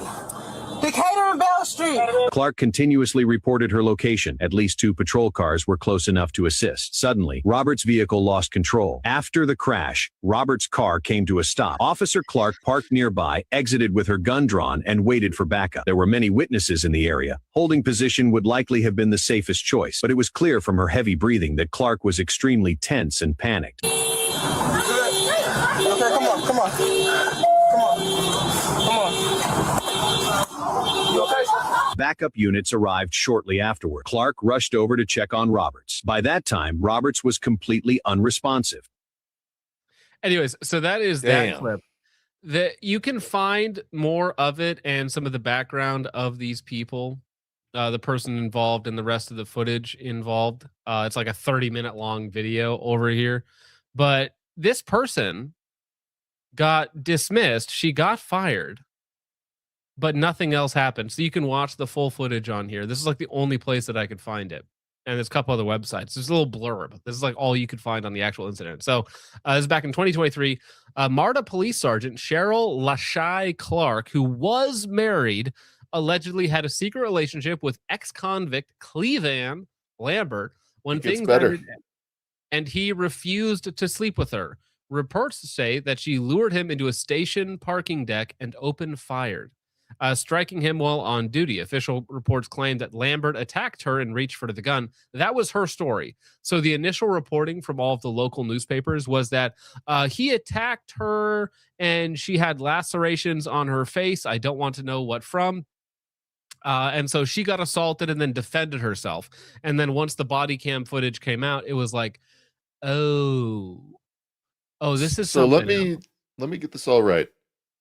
Married black woman attempts to rape ex-con while she's cop. He rejects it, runs away. She shoots him and calls in backup, and then gets away with it, and only loses her job. And only loses her job after what is attempted murder. Did he die or? He did not die. He did not die. Okay, so he got attempted murder, he got not transferred murder. to the hospital. He did not die. So, but others allege she fired multiple times as he ran unarmed, which again, he was. She was terminated from the force, but never charged. This 2023 story is still shocking the city. So this woman never saw any accountability. Deeply disturbing about institutional protection. I do hate the AI overviews, but yeah, I mean, you can see her. She, as the guy's getting away, draws her gun, runs after him. So lucky, point blank through the window. So lucky that guy managed to get away, dude. Thank God women are not good at shooting. Yeah, I was just gonna say he'd be dead if he was gay. Yeah. What a day to not be gay. Not being gay saved my life. And On top of that, imagine if she could actually drive and catch up to the guy. Well, you know, I say he's not gay, but he is an ex-felon, so. He is an ex-felon. Well, it's not gay when you're on the other side of the bars, okay? Just ask me, I know. Just kidding. Anyways, that was that story. Now, we got to get to one more thing, okay? Man, we've had a string of wonderful police officers, but what we haven't had a string of lately is Joker maxing. Joker pilled, Joker maxing. Okay, we're Joker posting like it's 2012. This wonderful individual was, just hiking around a neighborhood as you do with a Joker AR, which has a bunch of funny inscriptions on it, which we'll get to shortly, body armor, and what looks like a taped up pool noodle as a sling because it's purple and funny. I am the Jonkler. Now, obviously, this guy, right? He's got a Smith & Wesson SD9 VE, or maybe it's in 40. I'm not entirely sure. He's got an AR, which looks like a Delta Team Tactical, or maybe a PSA Freedom. It's got grip tape on the A2 grip, no sights, one magazine, and an AR-500 special. And if you look at his rifle, it's, let's put a smile on that face. Why so serious? And then I don't know what else does it have on here. Why so serious? Ha ha ha. Not. I found his car. I just sent it to you. Did you find the guy's car? Oh, dude, this has got to be it. Honestly, I don't know who else would own that. This job is too well done, though. His car would not look like this. This is far too high quality. All right, far too high quality for this young, esteemed gentleman. Now, let me see here. So this is the armaments that we're dealing with. This is the man, right? As he's smoking a doobie, walking around with a chair, I think, like a little kiddie stool for like children, I think. That's a step stool. Yeah. So this is the report about this whole thing. So about a week ago, a concerned citizen saw something that didn't sit right and made the call. That call led deputies to a man running through traffic. Imagine being so lucky to see the Jonkler running around and not get clapped. So funny you should say that. I noticed last week, I was at all places, I was at Popeyes, but there was a dude that was riding his bike down the highway in a full Superman outfit with Joker face paint on and bright orange hair. And he stopped on the side of the highway to just give little heart hands to truck drivers for like 30 minutes. It was the strangest thing ever. And when I asked somebody there, they're just like, yeah, that's Joe, the local homeless guy. I was like, well, where does he do his makeup at? They said, anywhere. Like, that's so fucking creepy. Guy might turn into a speed bump one day. I hope so. I hope so. Only Gatman can stop me. Palos Verdes drives south in the city of Rancho Palos Verdes near the Trump National Golf Course, armed with a semi-automatic air pistol, a loaded revolver, and more weapons nearby. He wasn't just on the roadway. He had also been seen hiking through nearby trails in the area, wearing rifle-rated body armor, gloves, carrying a rifle, a duffel bag, and even a step stool. Maybe he's just a short king. Not only was the rifle loaded with a round in the chamber and a full magazine inserted, he admitted he had just fired one of those pistols near the landslide area to get some anger out. You see this homie walking around just getting some anger out by shooting into a landslide. I don't know, man. I'd probably be calling it into. I'd be like, we got a Jonkler on the loose. The rifle itself stood out, painted in green and purple with Joker-style phrases like, why so serious, and let's put a smile on that face. As the investigation unfolded, deputies recovered a short-barreled semi-automatic style rifle with the tip painted orange resembling a toy gun, 2 loaded handguns, high-capacity magazines, extra ammo, a ballistic vest capable of stopping rifle rounds. Let that sink in. An armed individual firing a weapon walking through traffic and trails in a populated area.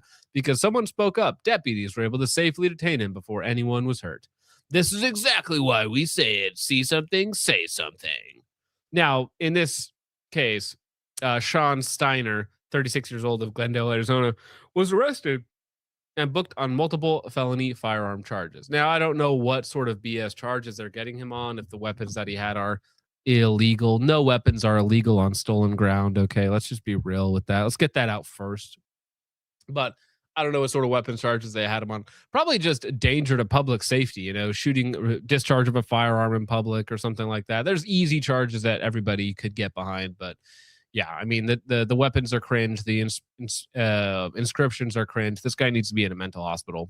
They got him on secondhand smoke for that Swisher Sweet he got there. Yeah. Well, I mean, at least jaywalking, right? I mean, come on. At least jaywalking. He was walking through traffic. He admitted to discharging a firearm on maybe it was within city limits, so there's probably a discharge of firearm in there. I mean, there's other charges you could justifiably come up with, or at least to detain him with and maybe get a mental health eval, but if illegal firearms, it's also probable that this man may be a felon. Like, let's be real. Like, Sean here might not have always been the most upstanding of citizens, so maybe he's not actually able to have those firearms legally again. No gun is illegal on stolen ground. That's my position, okay? If he was, but in yeah, a we state got the park, Jonkler before we got GTA 6. If he was in a state park, they would have hit him with charges for discharging the firearm. Yeah, it's possible for sure. Okay, let me see here, gentlemen. Well, we got a little bit of rage bait. How are you guys doing on time? How are you guys feeling?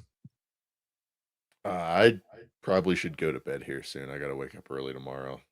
Oh, fine, dang, whatever, man. Well, we I'm really sorry I have a appreciate having you job. on. It's fine. I know. Well, this is Damn. my job, okay? Begging for YouTube dollars. That's my job. This okay? is a real job. For now. Yeah. Dick, what do you want to shout out before we get out of here? Continue praying for my grandfather. And have a good one. God bless all of you guys. Well, we appreciate it, Dank. Thank you very much. Have a great night. And we'll be praying for your grandfather, because it's never fun to have somebody you love in your family going through that. You know what? Cancer, thumbs down. Yeah, Cancer. Take that. Big thumbs down. You get 5 negative booms, Cancer. Take that, buddy. You guys have a good one. All right. Thanks Have for a good hanging night, out, Dank. Dank. Appreciate it. We love you, bud. All right. Well, gentlemen, let's see here. We got a couple of little rage bait stories to get to, and then we're going to close it out for the evening. Okay. This one. Oh my gosh.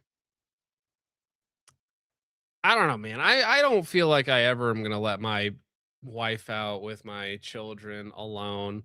This image right here is like Nightmare 101 territory. Some deranged thing with a knife that wants to stab my 3-year-old or stab my 5-year-old, and my wife is not like fast enough or competent enough to stop it, right? Because I mean, even if most of your guys' wives and women out there are trained with a firearm, like there's something about male aggression and initiative that a lot of women lose.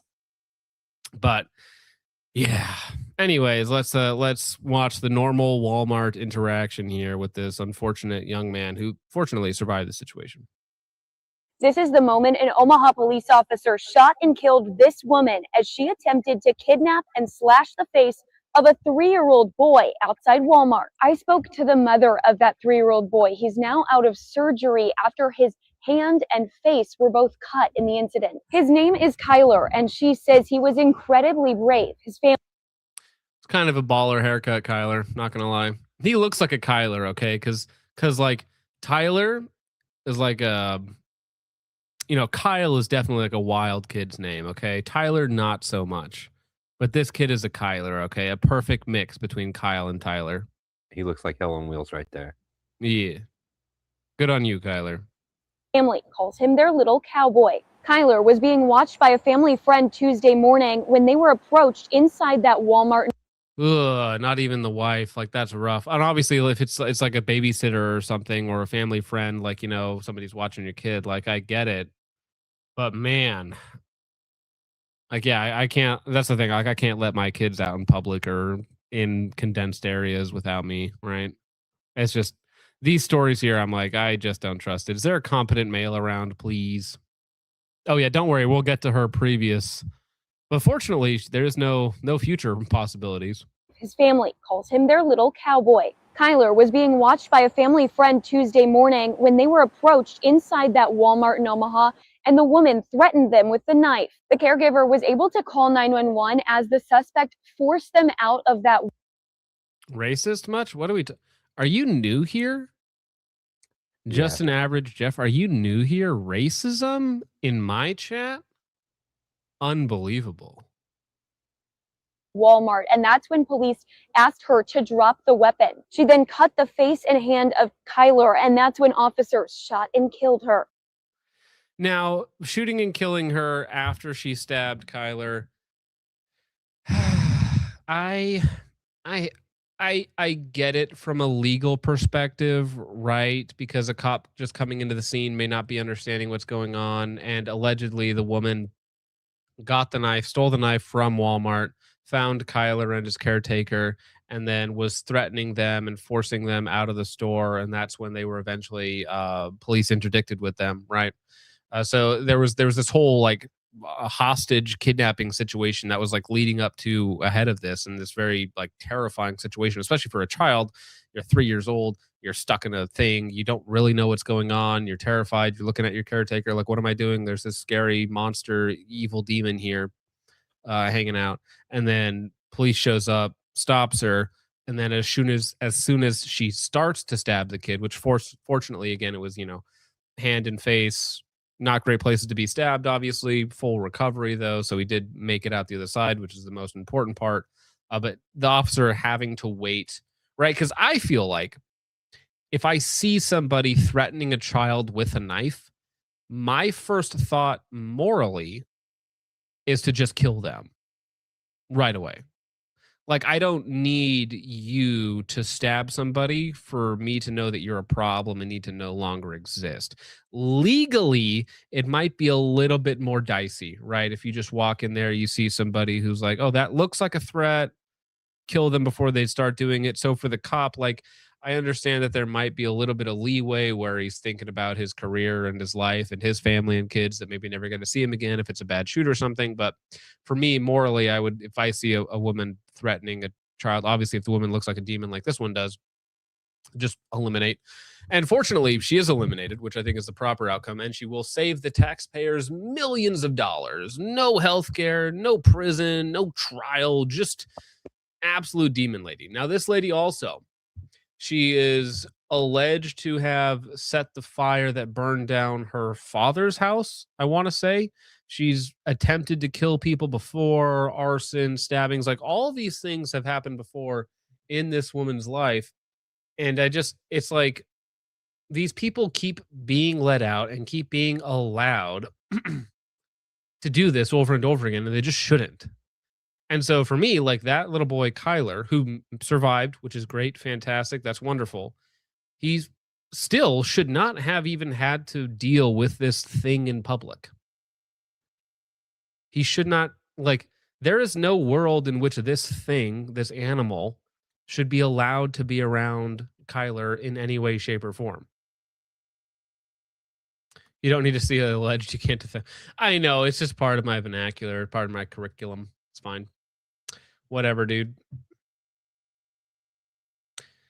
Justin Average Jeff. Justin Average, I always love it when somebody new comes into chat and they're like, you're actually a racist or something, and I'm a based or libertarian, and I think that state-run prisons are like bad or something. I think you could get a lot less crime in the country if you killed and imprisoned all the criminals. I think that would also reduce crime. If the state runs the prison, why is the state releasing the prisoners? If the prison system is a for-profit system, why release your profit margins? Please explain that one. I don't grasp it. Yeah, also, please leave my country and go to those ones. Please. All right, but the rage bait does not stop. Does not stop. The rage bait stops for no Jeff, okay? Well, you guys remember the infamous 2017 Facebook torture case. This wonderful young gentleman who tortured a child on Facebook Live. You guys remember that, right? Oh, that was the disabled kid that they kidnapped and then tortured him. And then after he urinated and defecated himself, they threw him out. Yeah, that's the one. Yeah, this guy right here, this young man who just society had held him down, and it caused him to, live stream torture on Facebook in 2017. Well, he got out again. And what did he do this time? Oh, yeah, committed robbery.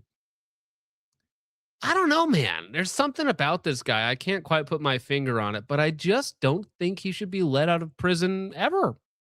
For live streaming torture. I don't know, man. I'm thinking I'm thinking death penalty.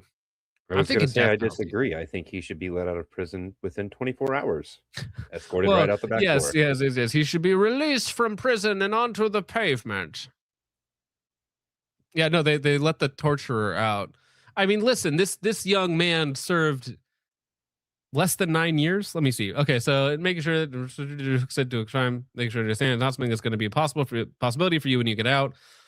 Yeah. So this man, when they kidnapped an 18-year-old white man with special needs in 2017 and tortured him in a hate crime, they live streamed on Facebook. Tesfaya Copper. All right, bud.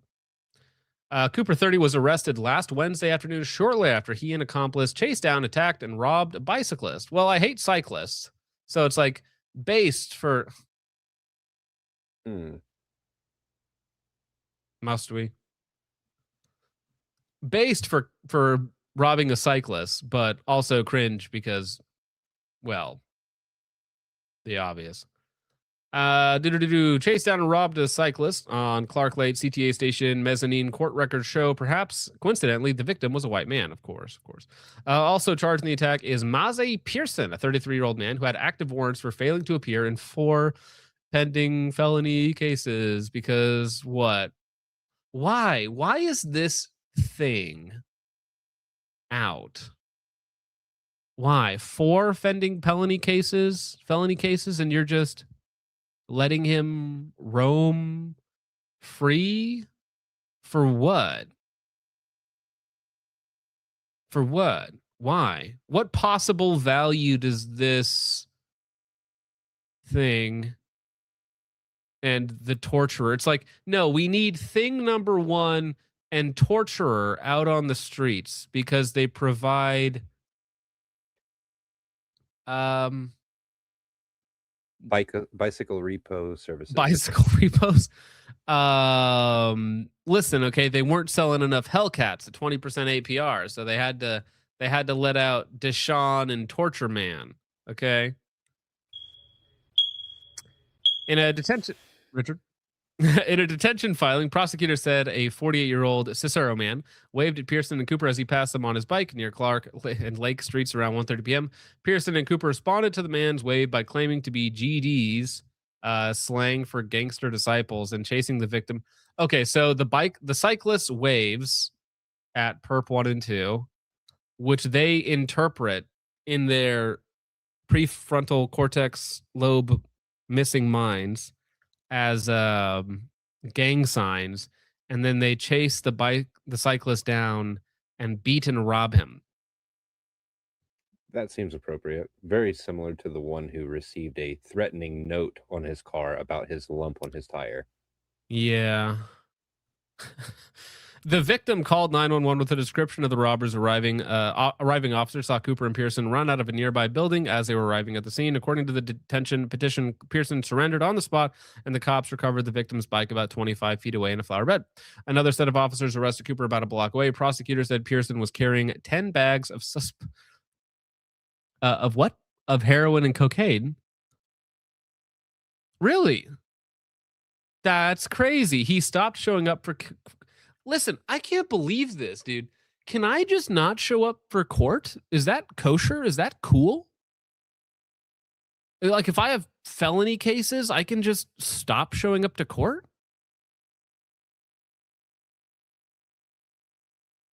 Like, does that work? Is that a trick?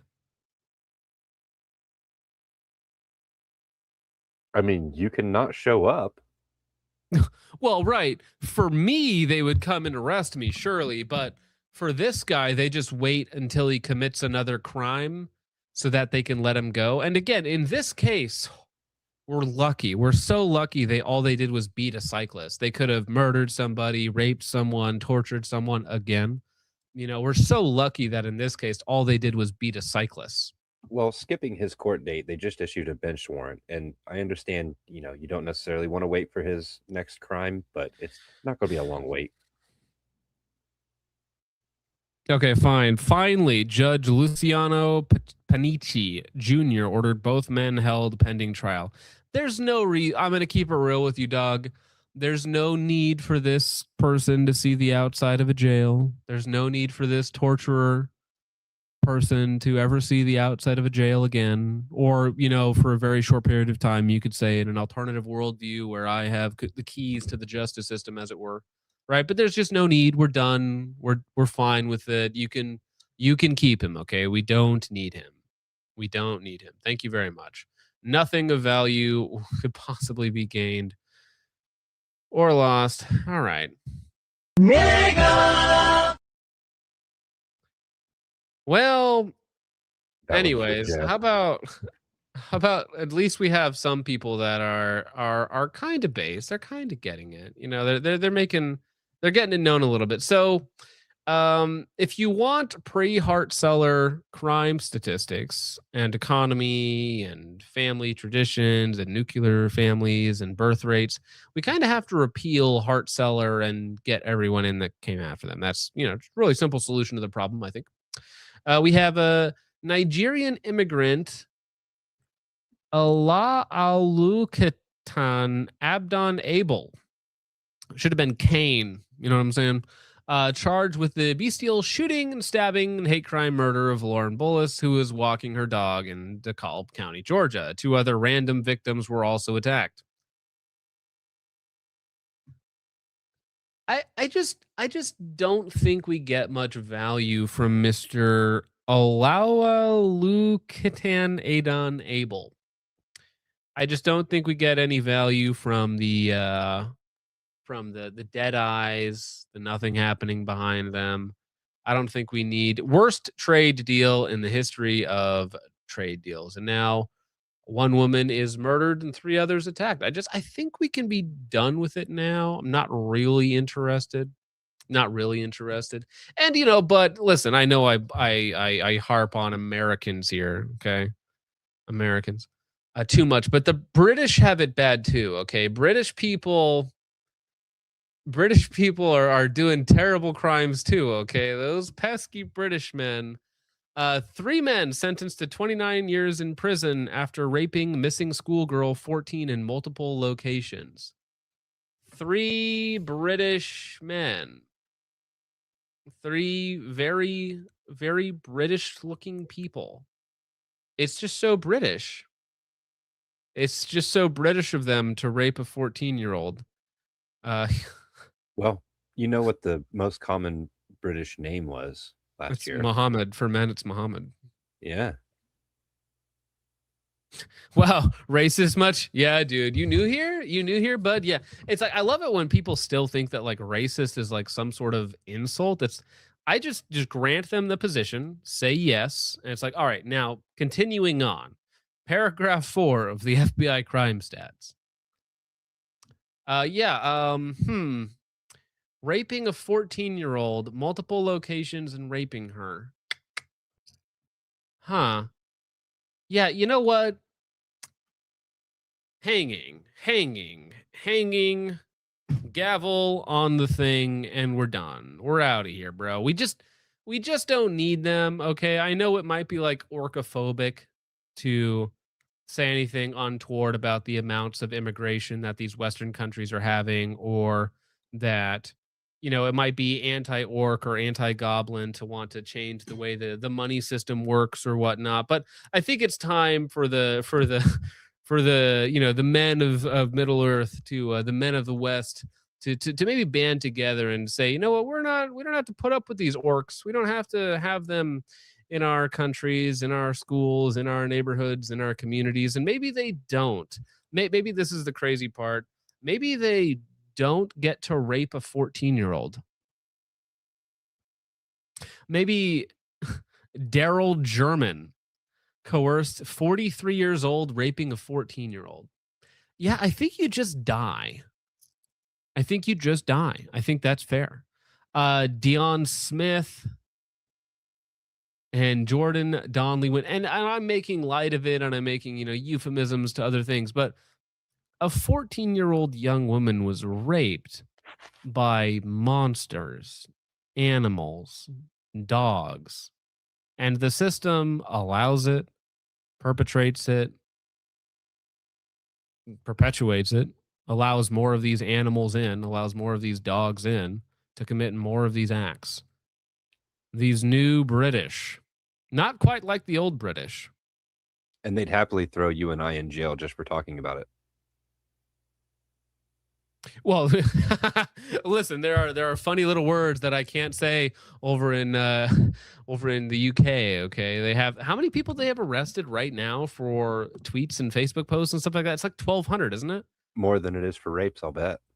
Well, what's funny is they have more people arrested for like mean tweets and offensive language in the UK than they do in China, than they do in Russia. And it's like, when you're more totalitarian, and for what? Protecting this?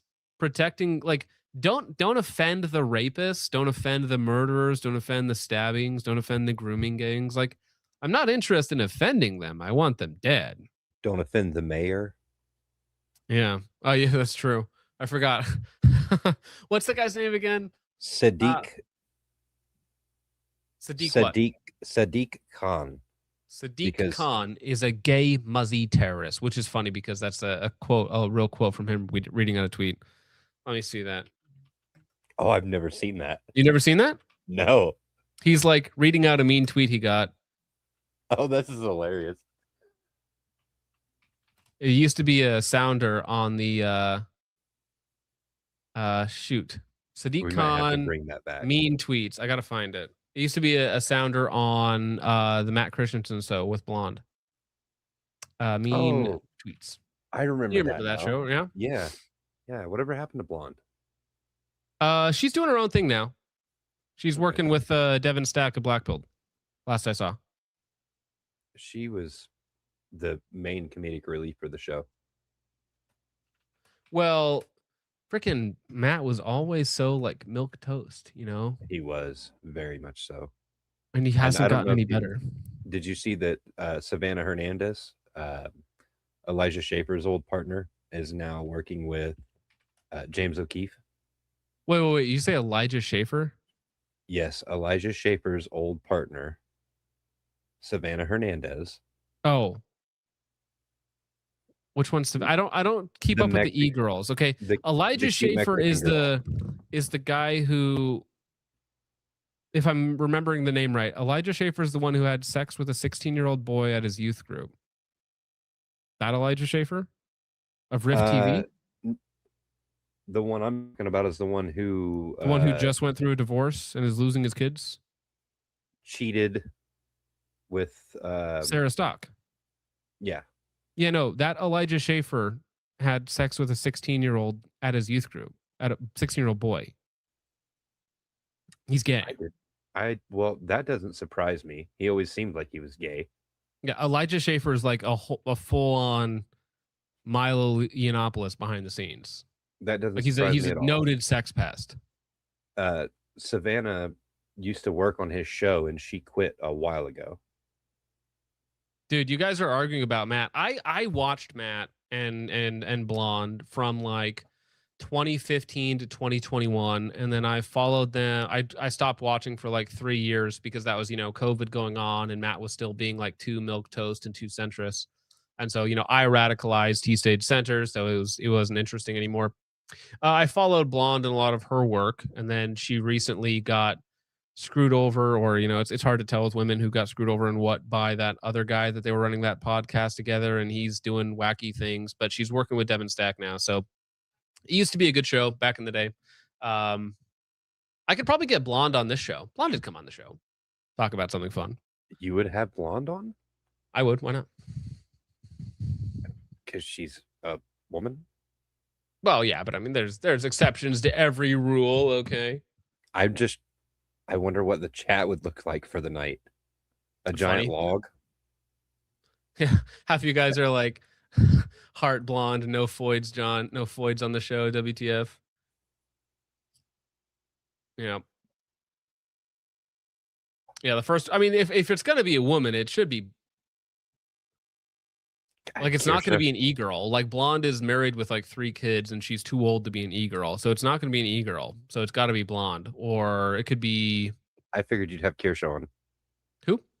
Kirsha would be hilarious. Yes, Kirsha would be very funny. I think she'd be funny. Just Yeah, there's a couple VTubers would be funny for a totally different reason though. Yeah. Especially like right conservatives or like based VTubers, if that even really exists, would be funny for very different reasons. All right. Well, that's really all I got, homies. Yeah, I'm not a fan. Not a fan of the new the new British stock. It's just something about it. I tried to find the late night tweet where he says Sadiq Khan is a gay muzzy terrorist. It's a great sounder, but Say Levy, lost to the sands of time, does not exist as far as I'm concerned. All right. Moonman for 2 says, what is this Chevy Silverado sounding ass advert? Yeah, dude. Taurus just brought out all the big guns for their adverts. They're like, you know what? We're appealing to the Bush Light Americans, and we're going to hit them with hard with the AI voice. Thank you, Moonman.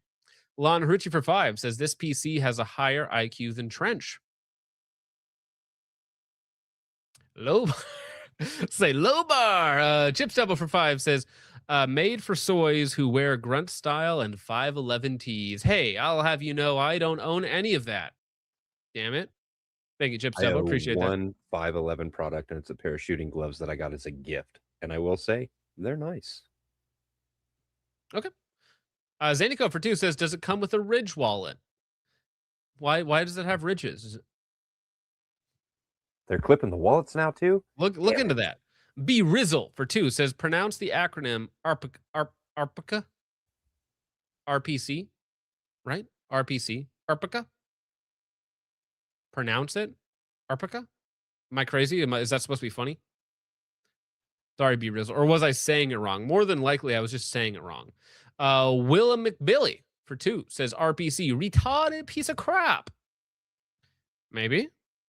Thank you very much. Toss the Third for 5 says, when stuff hits the fan in your neighborhood during your remote working lunch break, there's only one solution. Yeah, I need a PCC to get to my closet that has my 11.5. Then I need to fight to the downstairs where I've got my mounted 50 BMG on the back of my truck that I use to fight to my A10 Warthog parked at my airstrip that I use to get to my mobile aircraft carrier that's stationed off the Gulf.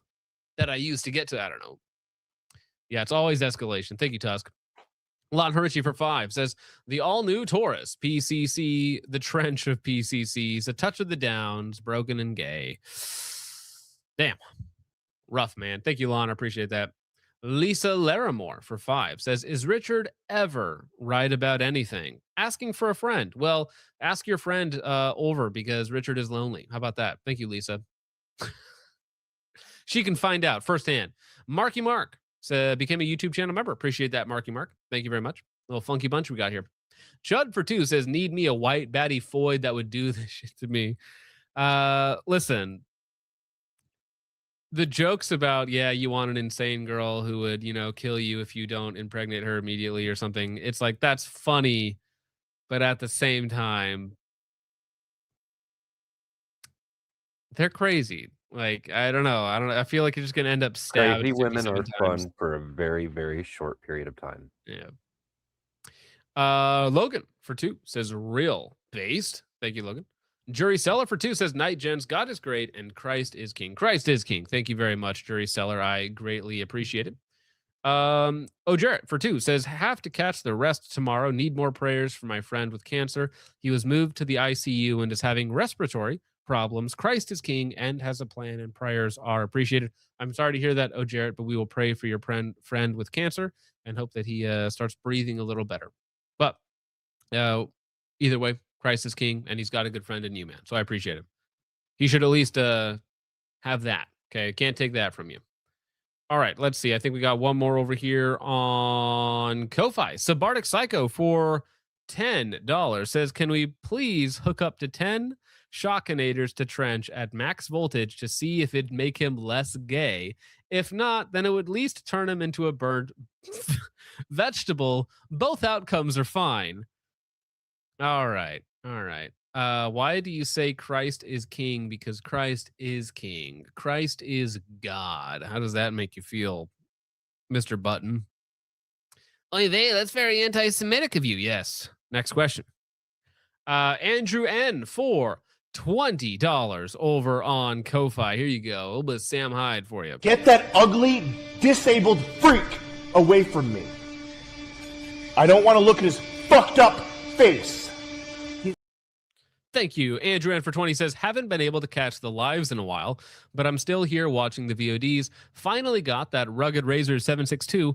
What's your adjustable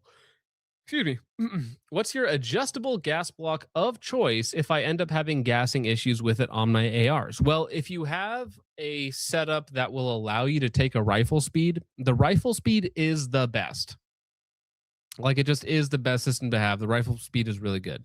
If you need to save a little bit of money, the superlative arms, you can find them for like 70, 80, 90 bucks, somewhere in that range. And other than that, I mean, KAK makes a cheap one that you can get for like 50.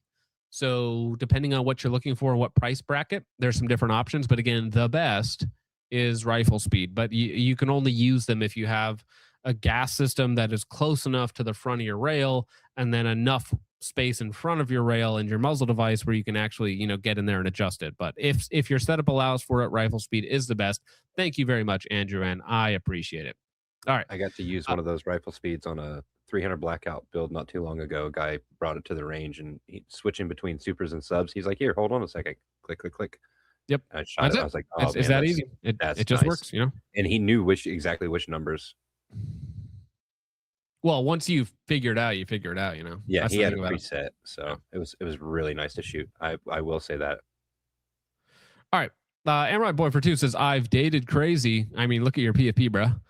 Keep them away from me. You literally have a Cuban on your PFP. You could not ask for more crazy than a Cuban. It's like a Spaniard that's been starved for attention. Chud for 2 says, crazy foids can be tamed with a backhand. Yeah, just ask Sean Connery. Just give him a good schmack. Easy work. Thank you, Chud. You say that as a true cell, okay? A true cell is talking, okay? Listen up. Forget Button for 5 says, better. I would say bacon is king, Christ is God, doesn't include shit stains. Oh, are you saying because people saying Christ is king is anti-Semitic or whatever? I think that's a bonus, honestly. All right. I mean, because listen, if a Jew is going to tell me, which is an insult, by the way, if a Jew is going to tell me that the New Testament is anti-Semitic, then I'm just like, so, and, oh, well, yeah, if that's the terms, if that's what's anti-Semitic, then yeah, Christ is king and the New Testament is perfect and based. Richard, what do you got going on?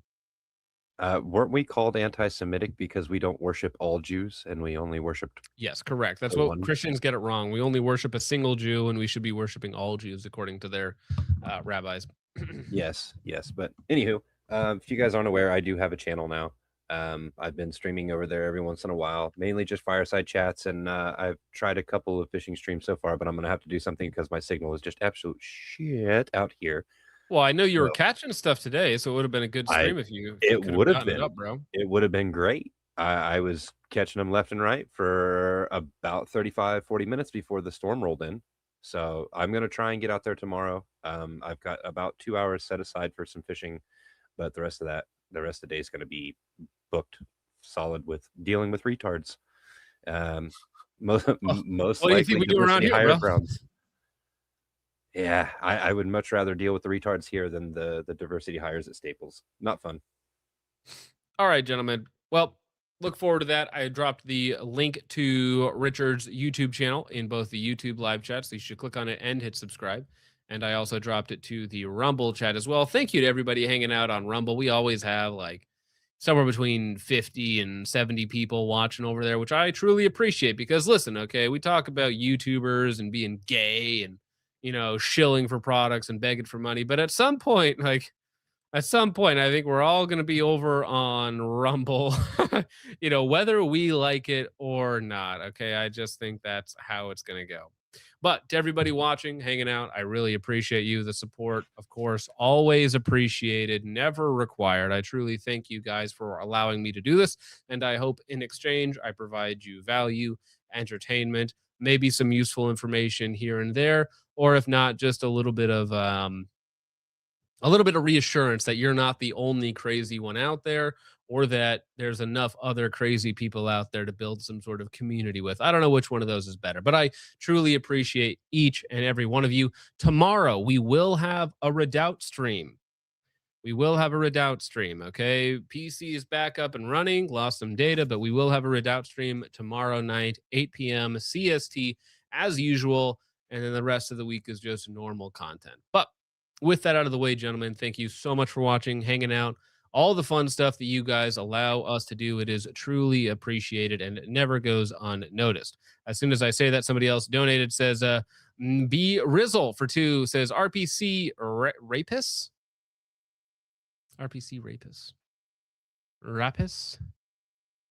RPC Rapist? Rapist? I don't get that. I don't get that, B. Rizzle. I'm really sorry. Rapist? RPC Rapist? Anyways, get some workouts in. I got to go do squats. Get some dry fire in. You don't even need to shock yourself to get dry fire. But with all that out of the way, thank you so much for watching. Hope you enjoyed. I will see you in the next one. God bless.